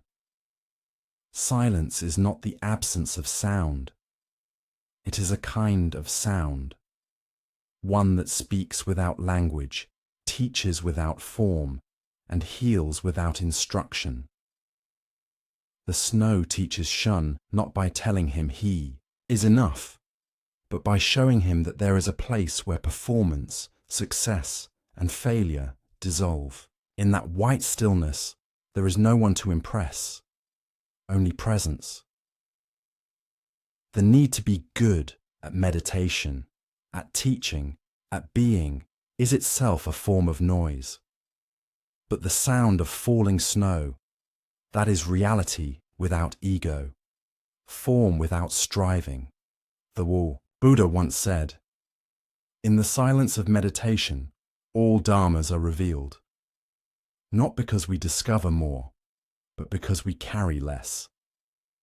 Shun did not need to add more wisdom. He needed to fall quiet enough to hear the one already inside him. Psychological reflection. Performance anxiety, self-criticism, and perfectionism often stem from deeply rooted beliefs of inadequacy, formed in childhood or reinforced by social systems that value doing over being. Young people like Shun are especially vulnerable, praised for results, punished for faltering, internalizing worth as a function of competence. But in trauma-informed care, we learn that healing often occurs not in action, but in stillness. Neuroscience supports this. The parasympathetic nervous system, the body's rest and digest mode, activates during quiet presence, slowing the heart rate, calming intrusive thoughts, allowing integration. The snow, the silence, the bow. These are not passive. They are active forms of nervous system repair. Stillness becomes medicine. Silence becomes teacher. Simplicity becomes sanctuary. Closing. Meditation and reflection. Tonight, before sleep, close your eyes and imagine snow. falling slowly, softly. No rush. No sound, except the sound of its arrival. Ask yourself, where in my life am I trying too hard to be heard? Can I listen instead to what has no words? Breathe into the quiet. Let your thoughts fall like snow, not sharp, but soft. Not problems to solve, but flakes to land. Let them melt. Let them vanish. You do not need to prove yourself tonight. You only need to be still enough to hear what has always been there. Sleep now, dear one, in the hush of winter's breath, held not by answers, but by the gentle, healing sound of falling snow. Story 16. Beneath the Bodhi Tree. There was a clearing deep in the jungle of Sarnath, where the air hung heavy with incense and time moved like honey in the sun. No signs marked the way, no paved paths led to it, but if one followed the scent of damp earth and the faint rustle of leaves whispering to each other, they would eventually find it, the Bodhi tree, or rather, one of its descendants. This particular tree was said to have been grown from a seed carried by wind, the child of a tree planted by a monk who had taken a seed from another monk, whose seed had come from the original tree in Bodh Gaya where the Buddha sat. No one could confirm this lineage, but the villagers believed it, and that belief was enough. Every year, people came to sit beneath its wide branches, especially those who had lost something, a home, a loved one, a sense of self. They sat not for enlightenment, but for stillness, for the feeling that something bigger than grief might cradle them without needing to speak. One such visitor was a woman named Sati. She had once been a schoolteacher, known for her discipline and precision, but after a tragic miscarriage and the silent unraveling of her marriage, she left everything, her job, her apartment, her city, and wandered, looking not for meaning, but for a place where she could feel her heart without apologizing for it. When she arrived at the clearing, she did not sit like the others. She stood for a long time, watching the tree. It wasn't tall, it wasn't impressive. Its leaves were dusty, its roots partly exposed, but something about its shape, how it neither reached nor retreated, invited her. She sat and stayed for hours. At some point she wept. But the tree did not flinch. It did not console. It simply was, rooted, steady, patient. When a young monk passed by, he offered her a bowl of water. She accepted it with gratitude. "Is it true," she asked, "that the Buddha found awakening beneath a tree like this?" The monk smiled. "Yes," he said, "but not because the tree was special, because he stopped moving." Philosophical reflection. The Bodhi tree is not a relic.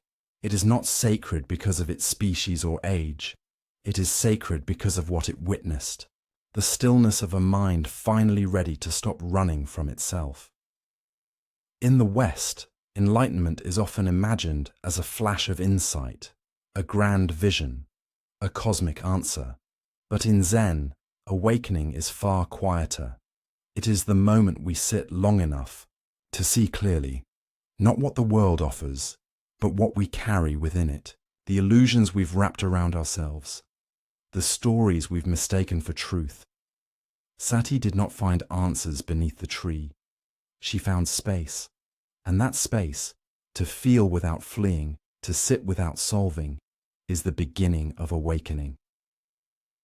As the Buddha taught, peace comes from within. Do not seek it without. Psychological reflection. In therapeutic terms, what Sati experienced is called emotional regulation through co-regulation with nature. The tree, like a grounded presence, offered her nervous system something it hadn't, had in a long time, a mirror of stillness, something that did not demand, did not rush, did not reject. We often believe healing comes from doing, from fixing, explaining, understanding, but neuroscience reminds us healing begins in safety. And safety is often found in environments that allow the body to soften. Nature, in its non-judgmental consistency, provides this. Trees in particular have become symbols in trauma work. Rootedness, flexibility, quiet witnessing. They don't fix our pain, but they give us something to lean against while we feel it. And sometimes that is enough. Closing. Meditation and reflection tonight. Close your eyes and imagine a tree. Not majestic, not perfect, just present. Its roots reach deep into the unseen. Its branches do not hurry the wind. Now imagine sitting beneath it. You don't have to do anything. You don't have to know anything. You only have to be. Ask yourself, what would happen if I stopped moving, just for a while? What would I feel if I trusted myself enough to stay? There is a Bodhi tree in you, patient, rooted, awake. Sleep now, dear one, not to escape, but to rest beneath your own branches, held by the stillness that has always been waiting. Story 17. The Gate Without a Key. At the end of a long stone path, hidden behind wild hydrangea bushes and forgotten by most maps, there stood an old temple gate, tall, weather-stained, and always closed. It wasn't locked. It had no keyhole, no latch, but for reasons no one could explain, it never opened. Not to force, not to prayer, not even to time. It had stood unmoving for decades, a silent wall between the inner grounds and the world outside. Locals told stories about it, that it guarded a sacred place where old monks had once achieved deep enlightenment. That those who passed through would see their true self, unfiltered, that a curse kept it shut, or a vow.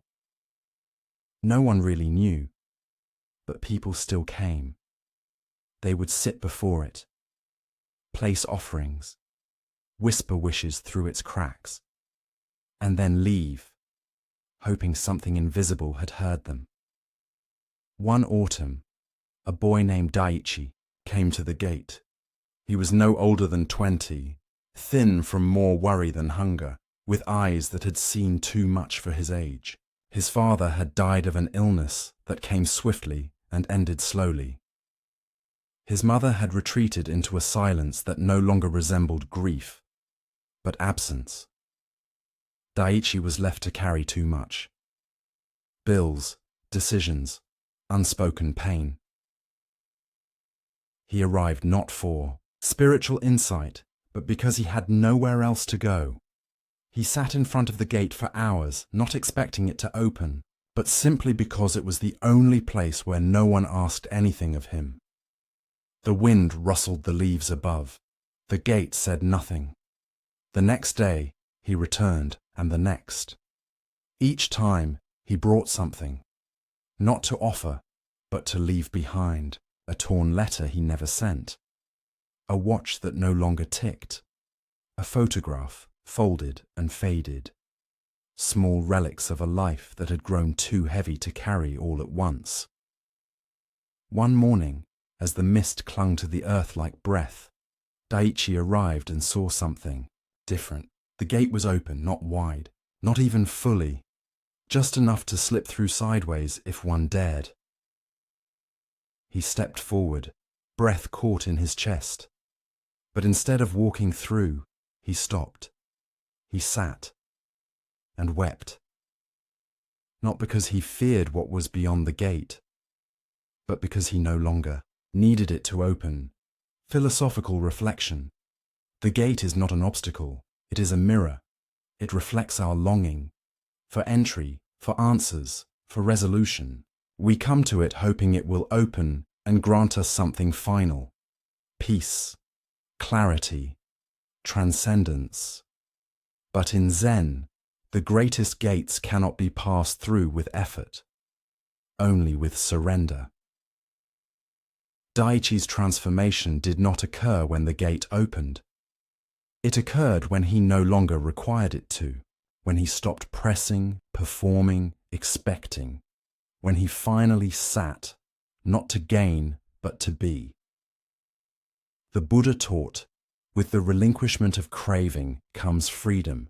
With freedom, there is peace.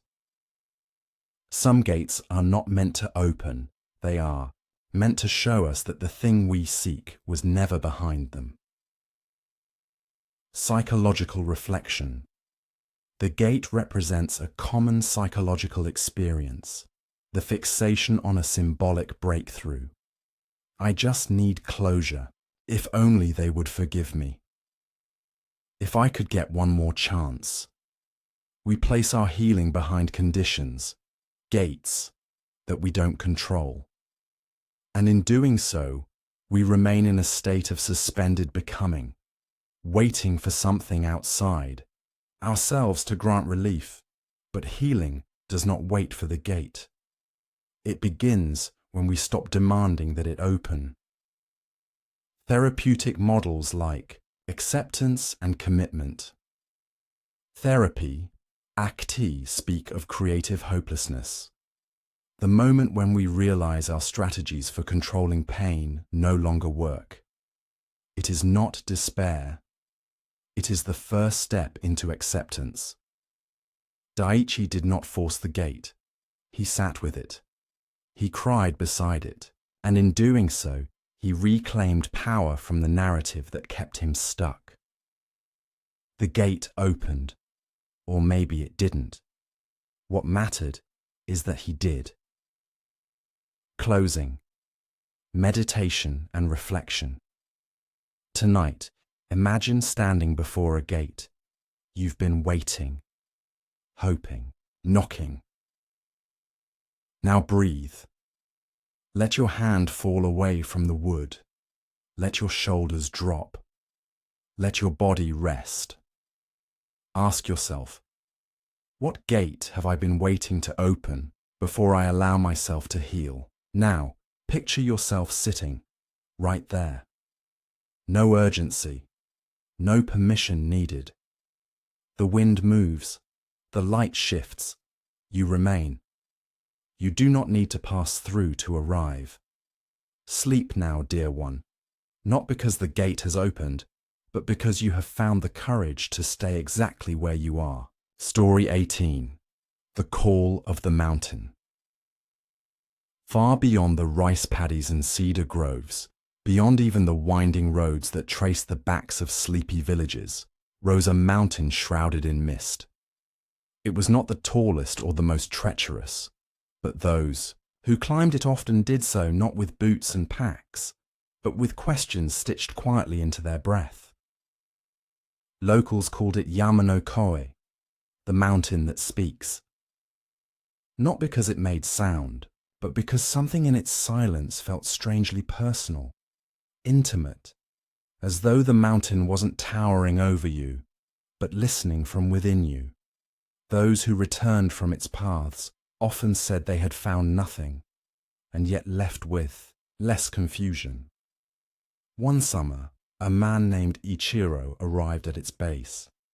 He was in his 50s, weathered and wiry, with the eyes of someone who had lived through many lifetimes within one. After retiring from decades of government work, he had found himself disoriented, untethered.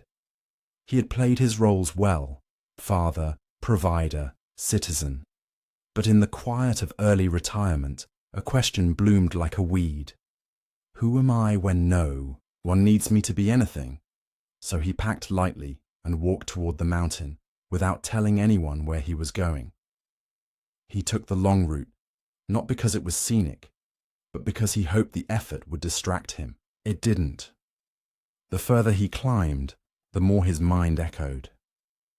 conversations from years ago, regrets he had buried in schedules, achievements that no longer comforted, fears that he was too old to start again, but too awake to pretend he hadn't, heard the call.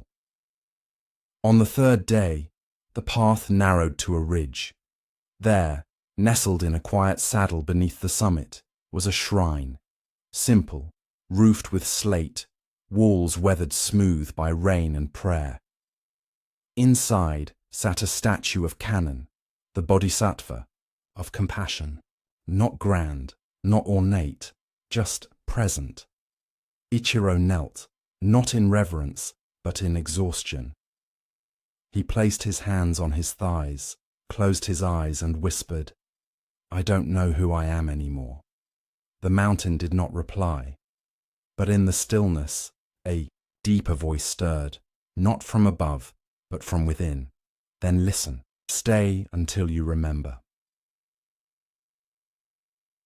Philosophical reflection mountains have long been symbols of awakening in Zen, not because they offer answers, but because they strip away everything that is not essential.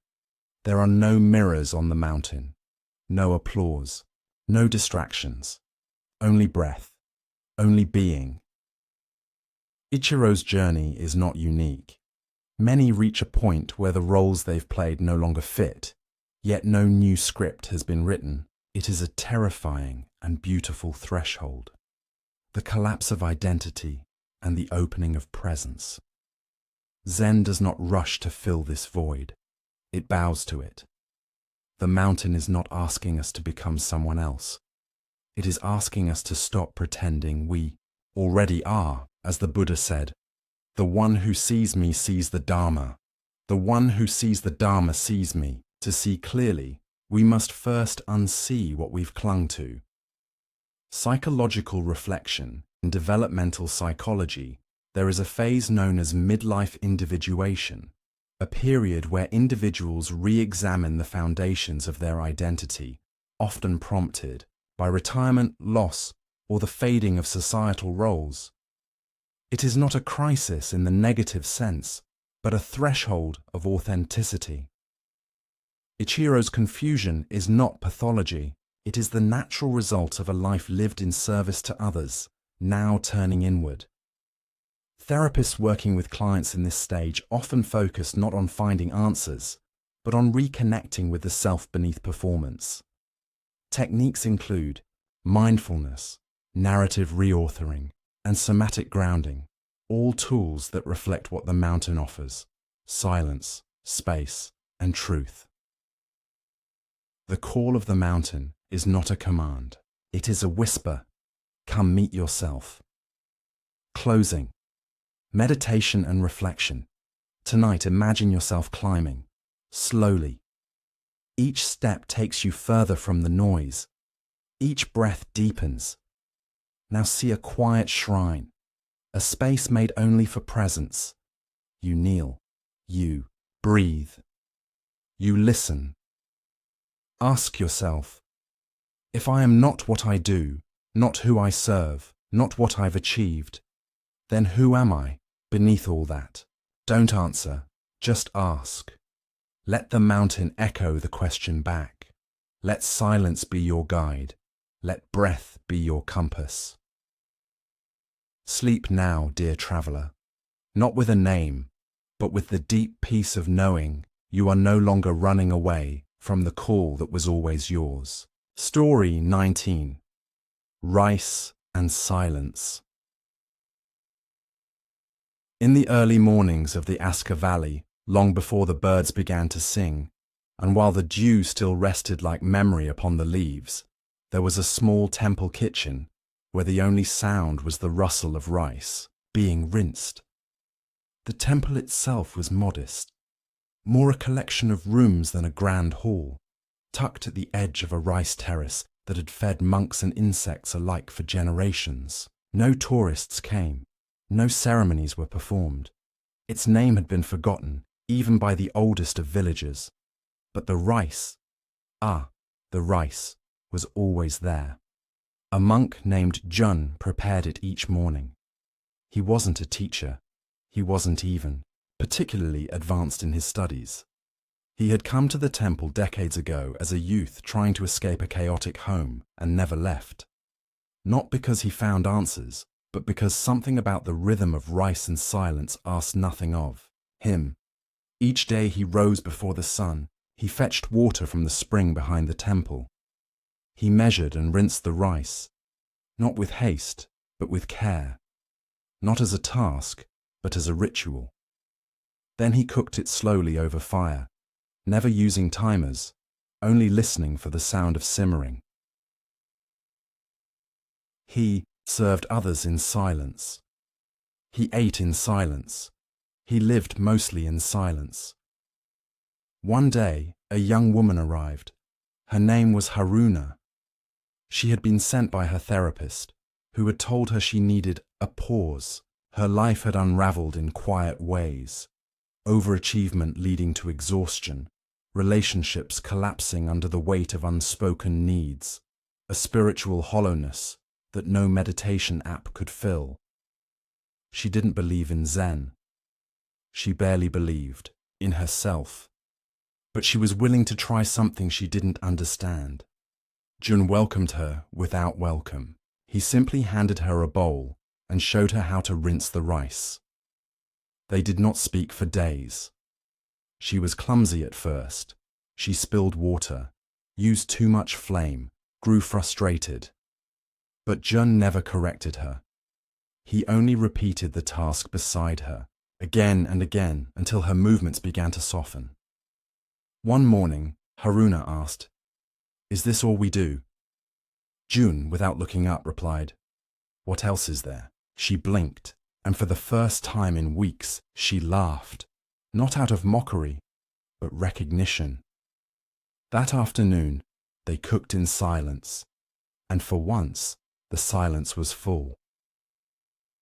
Philosophical reflection. Zen does not seek enlightenment in grand gestures. It does not wait for visions or profound realizations. It finds liberation in the most ordinary things, in chopping wood, in carrying water, in rinsing rice. Why?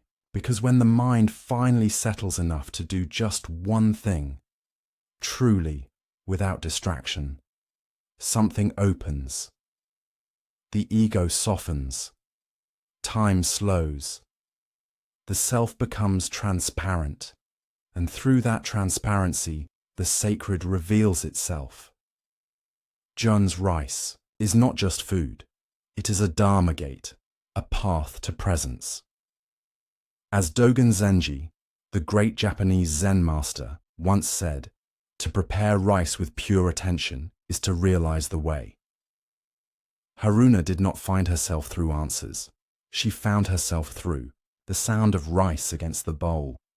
Psychological reflection in modern mental health, burnout and emotional dysregulation are increasingly common, particularly in those who live in constant motion, whose worth has been tied to productivity, speed, and performance. Haruna reflects this modern condition. The loss of being in the obsession with doing, but science supports what Zen has known for centuries. Repetitive, mindful tasks calm the nervous system. They engage the senses, ground attention, and activate the parasympathetic system. This is why practices like kneading dough, gardening, or hand-washing clothes can bring unexpected peace. Jun's silence is not empty. It is spacious. And in that space, Haruna's overburdened mind begins to rest. Not because she understands, but because she no longer needs to. In trauma healing, this is often the turning point. Not when the story is fixed, but when the body feels safe enough to stop. Narrating, rice becomes therapy. Silence becomes medicine. Closing, meditation and reflection. Tonight, as you prepare for sleep, imagine rinsing rice. Cool water, smooth grains, steady hands. You are not rushing. You are not proving. You are just here. Ask yourself, what if healing is not something to achieve but something to return to? What if peace is already inside the smallest things I overlook? Let your thoughts settle like water in a clear bowl. Let your breath be the fire beneath the pot. Warm, steady, real. There is nothing else to do now. Just rest. As Jun might say, the way is not found in words. It is found in the next simple thing done with full attention. Sleep now, dear one. Not as someone trying to be better, but as someone already home in the rhythm of rice and silence. Story 20. Echoes in the Fog. In a fishing village that leaned against the sea like an old man resting on a cane, mornings came wrapped in fog. Not the kind of fog that lifted with the sun, but the kind that lingered, soft, thick, and oddly affectionate. It blurred the boundaries between boat and sky, wave and wind. It quieted the world, as if even sound bowed to something older than motion. Among the few houses perched along the cliff was a tiny 2-story wooden shack. It belonged to a man named Toma. He wasn't a fisherman, though his hands were shaped by rope and salt. He wasn't a monk, though he lived like one. No one knew exactly what he had been before arriving years ago. Some said he was a widower, others a scholar who had grown tired of his own words. Toma never confirmed or denied either. Each morning, long before the village stirred, he walked to the edge of the cliff and sat on the same rock, facing the sea, wrapped in a grey coat, holding nothing but a small, leather-bound notebook and a pencil worn down to a stub. He never wrote in it. He just held it and listened. One day, a young musician named Aya came to the village to recover from what she called a broken mind. She had been celebrated in the city, a prodigy pianist, filling halls with her sound. Until one day, her hands refused to play. Not from injury, but from silence. The music, she said, had vanished from inside her. It was like chasing a bird that no longer wanted to be found. She heard of Toma from a woman who sold dried squid. He listens to the fog, the woman said. Go sit with him. Or don't. But the silence might do what songs no longer can. Aya found him the next morning, seated as always. She stood nearby, uncertain. You waiting for something? She asked. Toma didn't turn. He simply said, No. I'm just not resisting what's already here. Aya exhaled, sat down beside him, and let the fog wrap around them. They said nothing, and somehow, something in her began to soften. Philosophical reflection. Fog is a teacher of the in-between. It removes clarity, but not presence. It obscures form, but not being. It invites you not to see clearly, but to feel deeply, to listen beyond sight, to sense beyond understanding. In Zen, the mind is often described like a sky, sometimes bright, sometimes cloudy, always vast, but fog is different. It is the not knowing, the unformed, the sacred uncertainty before definition. Toma's gift was not wisdom in words. It was willingness to be with what is unclear. Aya's story reflects what many seekers face, the fear that meaning has left them, that silence is absence. But Zen replies gently, perhaps silence is presence, spoken in a different tongue. As the Buddha said, when the mind is quiet, the moon reflects clearly on the water, but in fog, even the moon must wait. Psychological reflection creatives, trauma. Survivors and highly sensitive individuals often enter phases of fog, periods where clarity, energy, or emotional resonance seem distant or muted. In psychological terms, this might resemble depression, emotional numbing, or creative block. But not all fog is dysfunction. Sometimes it is integration. The nervous system, after prolonged overwhelm, needs time to reorient. Not with speed, but with slowness. Not with productivity, but with quiet companionship. Toma's practice, listening without urgency, reflects modern therapeutic models such as polyvagal theory and somatic experiencing. Both emphasize safety, attunement, and patience.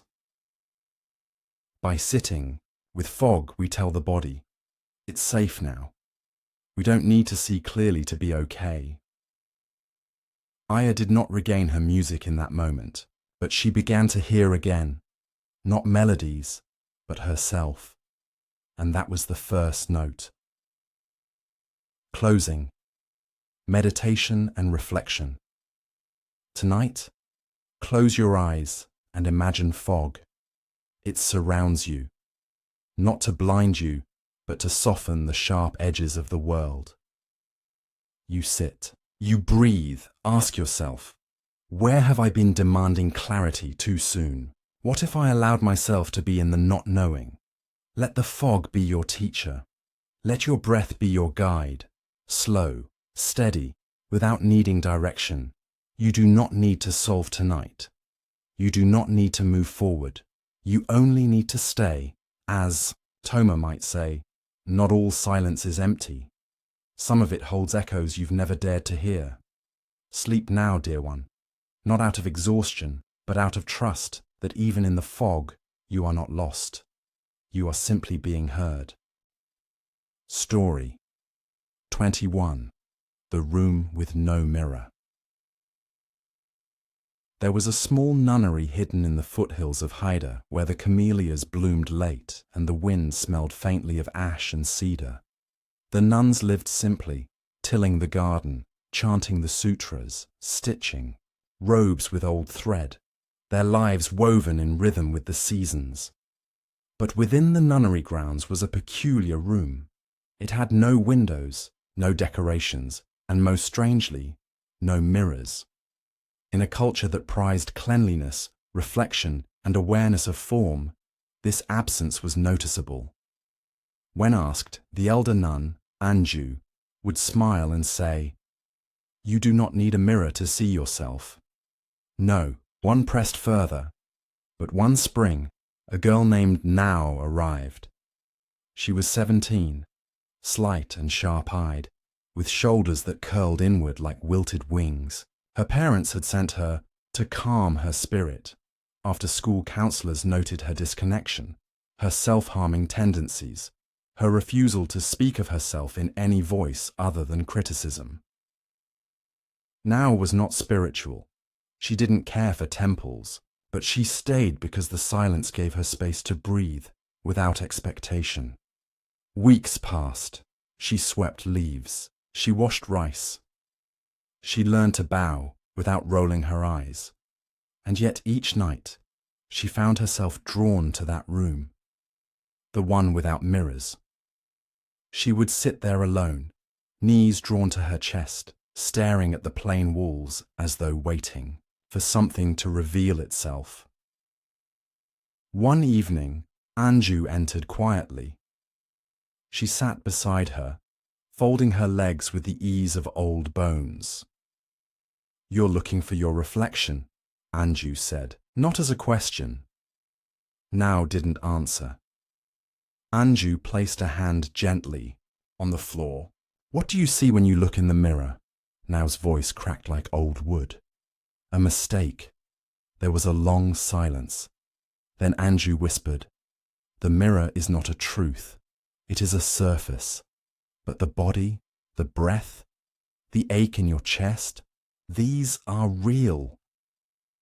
Now trembled, and for the first time she let herself cry, not in shame, but in surrender. Philosophical reflection. The mirror is a powerful symbol, not just in Zen, but across cultures. We look into it expecting to see the self, but often we only see the image shaped by judgment, expectation, memory, and comparison. The mirror shows form, not essence.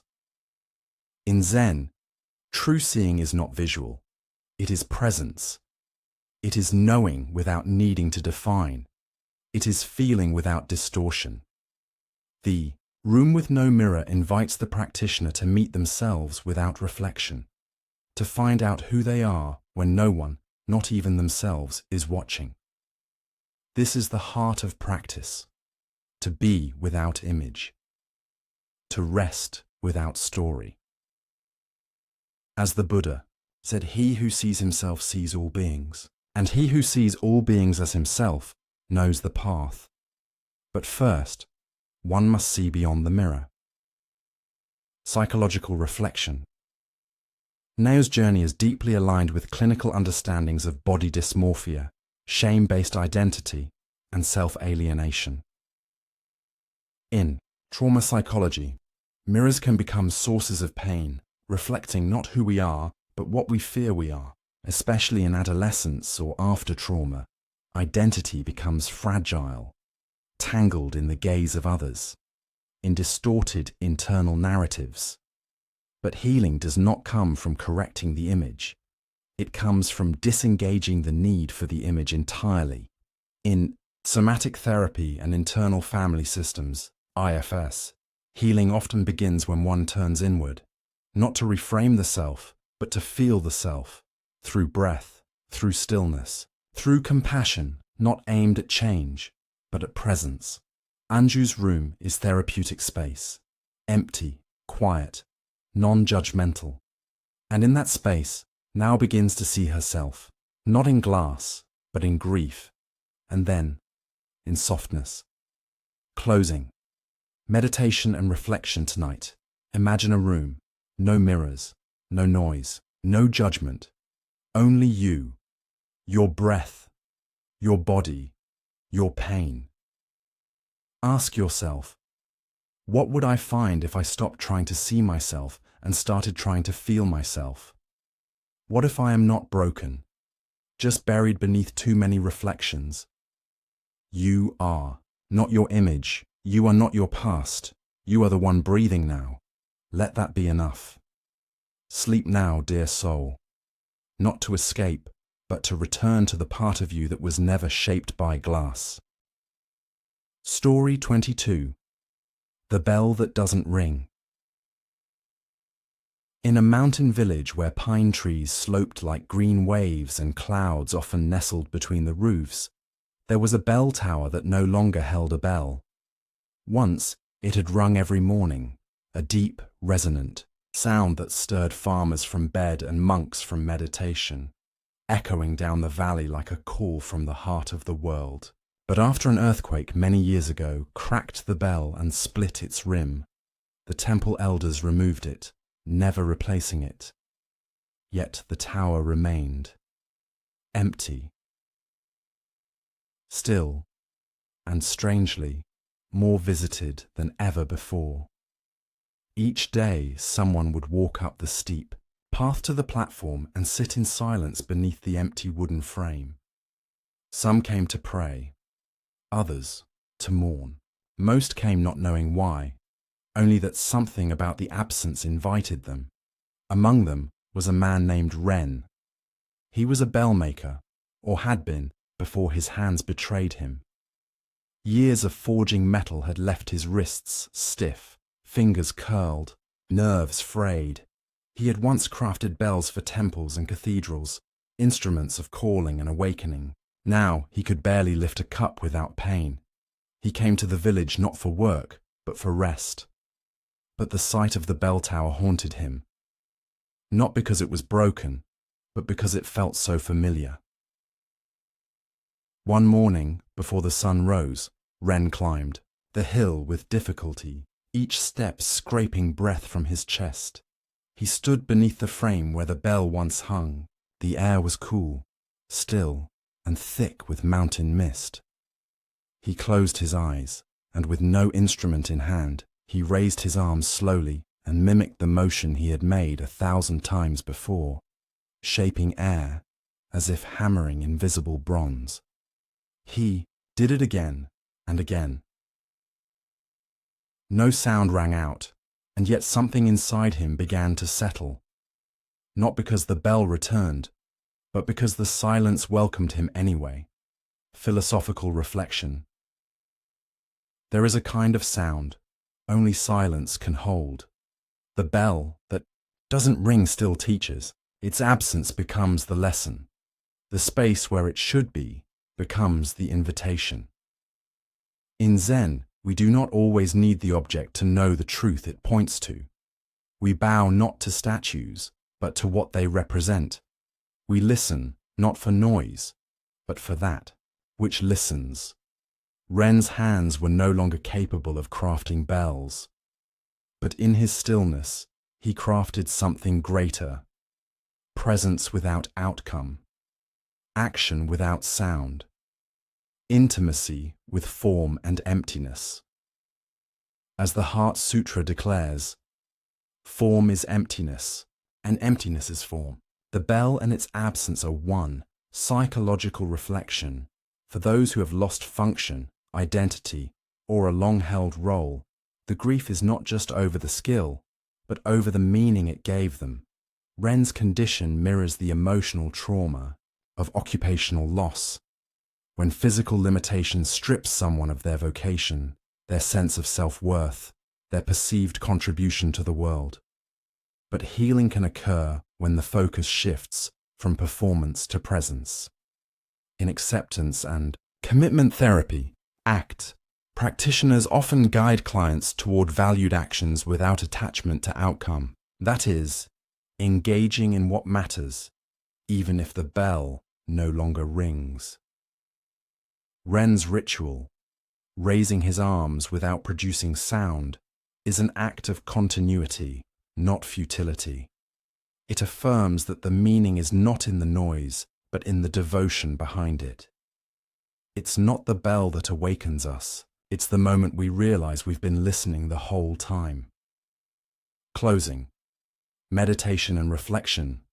Tonight, imagine an old bell tower, empty, silent.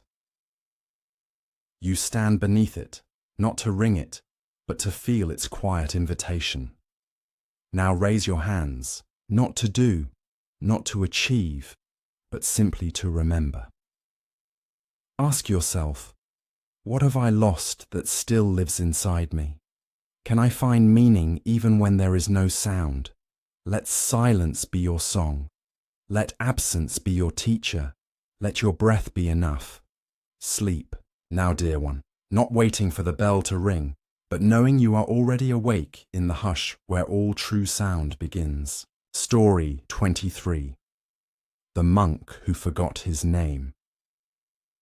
In the inner cloister of a remote monastery perched above the snowy plains of Totori, there lived an old monk who had forgotten his name, not due to illness, not from the erosion of time, but by choice. Decades ago, when he first entered the monastery, he wrote his name on a piece of parchment, folded it 3 times, and gave it to the abbot. I offer this as my first detachment, he said. The abbot, who had once given up his sight by never opening, his eyes in anger simply bowed. From that day on, the monk was called nothing, not master, not brother, not even you. He lived without reference. He did not teach, though many learned from him. He did not write, though many felt written upon in his presence. He tended the moss that grew between the stepping stones, mended robes in silence, and sat beneath the plum tree each morning, sipping tea as the world passed without needing to call him anything. One autumn, a traveller named Mika arrived. She was a university professor on sabbatical, burned out from years of speaking, arguing, being known. Her name was on books, papers, plaques, but she no longer knew who the person behind it was. She had come not to study Zen, but to forget. And so, she noticed him, the monk who had no name, no attention, no image. She followed him in small ways, sat nearby during meals, watched as he swept leaves, mirrored his rhythm of breath in the meditation hall. One day, as they knelt beside each other, patching a torn altar cloth, she finally spoke. "Why did you give up your name?" The monk did not look up. His hands moved slowly, threading the needle with aged precision. And then he said softly, "So I could hear who I am." Mika did not speak again. She did not need to. Philosophical reflection, to let go of a name, is not to lose identity, but to loosen the story around it. Names are necessary. They help us navigate the world, relate, recall. But they are also containers, often too tight for what we truly are. They gather meaning over time, some of it true, much of it imposed. And soon, we confuse the name with the being. In Zen, to forget the self is not self-annihilation. It is awakening to something deeper than identity. The luminous presence that watches, breathes, sees, exists before the name is spoken. The monk is not escaping himself. He is returning. As the Buddha taught, just as a candle cannot burn without fire, men cannot live without a spiritual life. But that life is not the one you name. It is the one you embody. To be nameless is to become everything and nothing. At peace. Psychological reflection. In therapeutic work, especially in narrative therapy and existential psychotherapy, names and roles are seen as constructs, helpful but sometimes limiting. When individuals become overly identified with titles, professor, mother, survivor, CEO, failure, their inner freedom can shrink. They live not as a full person, but as a mask performing its label. Mika's burnout mirrors this. Her identity, celebrated externally, had become internally hollow. She longed not to die, but to be free from the weight of expectation. The monk's life models a radical, yet deeply healing stance, releasing the need to be someone in order to experience being fully present. This parallels therapeutic goals of decentering the ego and expanding awareness beyond roles. The question is no longer, who am I, but what is here when I stop needing to answer that? Closing, meditation and reflection. Tonight, close your eyes and let your name fall away. Not forever, just for now. No title, no role, no task, just breath, just body, just being. Ask yourself, who am I without the need to be anyone? What remains when I stop performing? Let the answer come not in words, but in warmth, in spaciousness, in the stillness where your name no longer matters. Sleep now, dear one, not as a student, a healer, a seeker, but as silence clothed in breath. Nameless, limitless, home. Story 24. The thread that held the sky. At the edge of a rice field in a village forgotten by tourists and train lines, there lived a woman who spun thread. She was known simply as Oba, grandmother, though she was not related to anyone by blood. Her hut was a patchwork of old wood and paper, pressed together over the years like a memory refusing to collapse. Inside, beside the hearth, stood an ancient spinning wheel, smoothed by decades of use. She spun each morning, just as the sun began to rise, and the mist still clung to the valley like the breath of dreams not yet woken. But what she spun was not sold.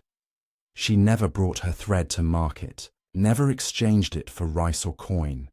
When asked why, she would smile gently and say, "It's not for wearing, it's for holding the sky together." And the villagers, used to her peculiar ways, would nod and leave her in peace. Children whispered that Oba was a witch. Others claimed she could speak with the wind. but no one ever interrupted her spinning. Not until a man named Hero came. He had once been a civil engineer in the city, meticulous, logical, praised for his ability to build bridges over rivers that others called impassable. But after losing his wife in a sudden accident, Hero had crumbled. The maps no longer made sense. The foundations cracked. The lines he once trusted dissolved into grief. He left the city with no plan, carrying only a small backpack and a folded letter she had never read. One morning, walking without destination, Hero passed Oba's hut. He heard the rhythmic hum of the spinning wheel and paused. "What are you making?" he asked. Oba did not stop spinning. "A thread that holds the sky," he half smiled, half winced. "Is the sky falling?" She looked up at him then, her eyes neither amused nor confused. "Not yet. But sometimes it trembles." Philosophical reflection. In Zen, we speak often of the invisible, the space between words, the silence between breaths, the emptiness. That is not void, but presence. Oba's thread is not made of fibre, it is made of attention. Every spin of the wheel is a mantra. Every pull is a prayer, not towards something grand, but toward what is always on the edge of fraying. The fragile web of being. She is not repairing the sky.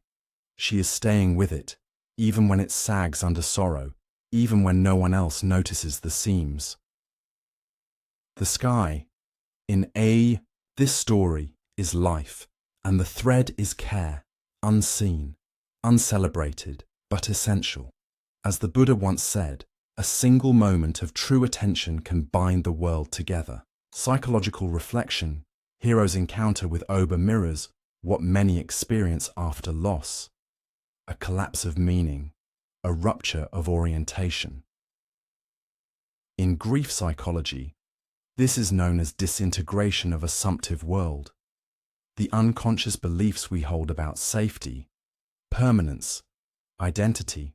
When someone dies or a life crumbles, the sky we lived under feels torn open. Oba represents the archetype of wise presence, someone who doesn't explain or fix, but sits beside the rupture and continues her work. She spins not to avoid pain, but to honor it. This is reflected in trauma therapy as well. The idea that regulation and ritual help reweave the internal fabric after it's been torn. By watching her, Hero does not receive answers, but he witnesses something sacred, a life quietly choosing care, even when nothing demands it. This witnessing is what begins his own stitching. Closing, meditation and reflection tonight. Imagine yourself beside a spinning wheel.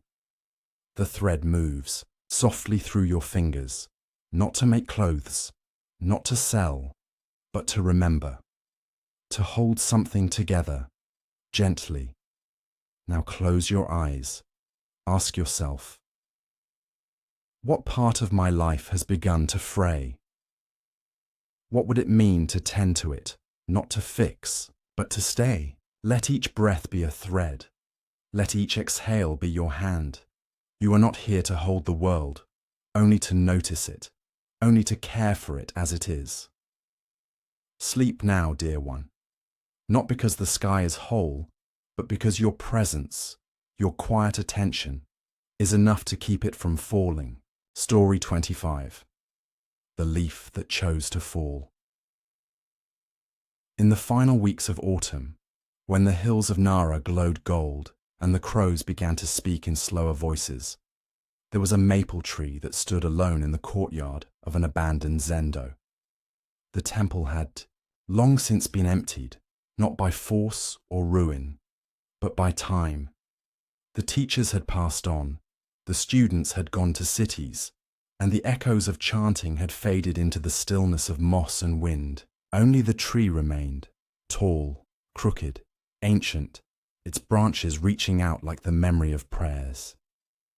Each year, when the seasons turned, the leaves would let go without struggle. But one year, one leaf did not fall. It clung. Even as the others danced their descent, even as frost kissed the morning air, this single leaf remained, a crimson sliver trembling at the end of a slender stem. And someone noticed.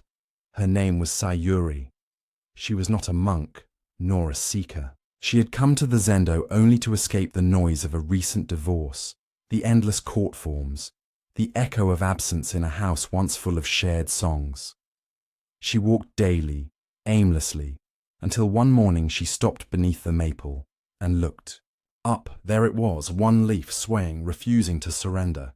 She returned the next day, and the next, and somehow she began to talk to it, quietly, without reason. She would tell it about her loneliness, about how hard it was to start again, about the guilt she carried for being the one who walked away. She didn't expect the leaf to answer, but she also didn't need it to. It just listened and stayed. Then one morning, just before winter arrived with its silent white hands, the leaf was gone. Sayuri stood beneath the branch, hand over heart, eyes damp not from grief, but from a strange, unexpected peace. She whispered, "Thank you for teaching me how to let go." Philosophical reflection, Zen often turns to nature not as metaphor, but as master. The leaf does not resist seasons. It doesn't ask when the wind will come or why it must release. It simply knows that falling is not failing. It is the next part of being, but the one who clings to teaches that even in resistance, there is beauty. Sayuri's connection with the leaf is not delusion. It is mirror, a sacred recognition of her own fear of letting go, of trusting life beyond what she can control. The temple may be abandoned, but the Dharma remains, whispering through trees, through frost, through the silent courage of a single leaf. As the Buddha once said, just as a leaf, when detached, falls effortlessly, so too, the wise let go of clinging. Psychological reflection. Sayuri's story reflects the emotional complexity of grief, transitions, and voluntary endings. Leaving a relationship, even when it is necessary, often carries a burden of guilt, fear, and unspoken sadness. The right decision doesn't always feel peaceful, and healing is rarely immediate. In therapeutic work, especially in compassion-focused therapy, CFT, and narrative therapy, we honor the ambivalence of release. The clinging leaf mirrors a common psychological stage, resistance to change due to fear of the unknown. But by witnessing the natural progression of the leaf, its dignity in delay and grace in surrender, Sayuri finds a model for her own path, to listen, to feel, and when the time comes, to let go, not in force, but in softness. Closing. Meditation and reflection. Tonight, imagine yourself beneath a tree. The wind is gentle, the air is cool. Above you, one final leaf trembles on its branch. You watch, you breathe, you understand.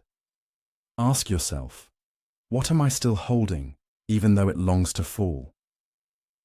Can I trust the ground to catch what I release? You don't have to rush. Let go when your heart is ready, and when it happens, let it be not a loss, but a return. Sleep now, dear one, not in the grip of what was, but in the embrace of what comes after. You are not falling, you are becoming free. Thank you for journeying with us through these 25 Zen healing stories. Each tale was crafted not just to be heard, but to be felt, to touch the quiet corners of your heart, to offer a mirror to your inner world, and perhaps to invite you back, home to yourself, If any of these stories brought you comfort, clarity, or a moment of peace, we invite you to share your reflections in the comments. Your voice may become a bridge for someone else still searching. If you found value in this experience, please consider liking this video, subscribing to The Empty Boat, and sharing it with others who may be walking through fog, grief, or longing. Together, let's build a sanctuary, not of stone or doctrine, but of stillness, compassion, and presence. Until we meet again on the next breath, may you walk gently, breathe deeply, and live as though each moment were the only one that matters.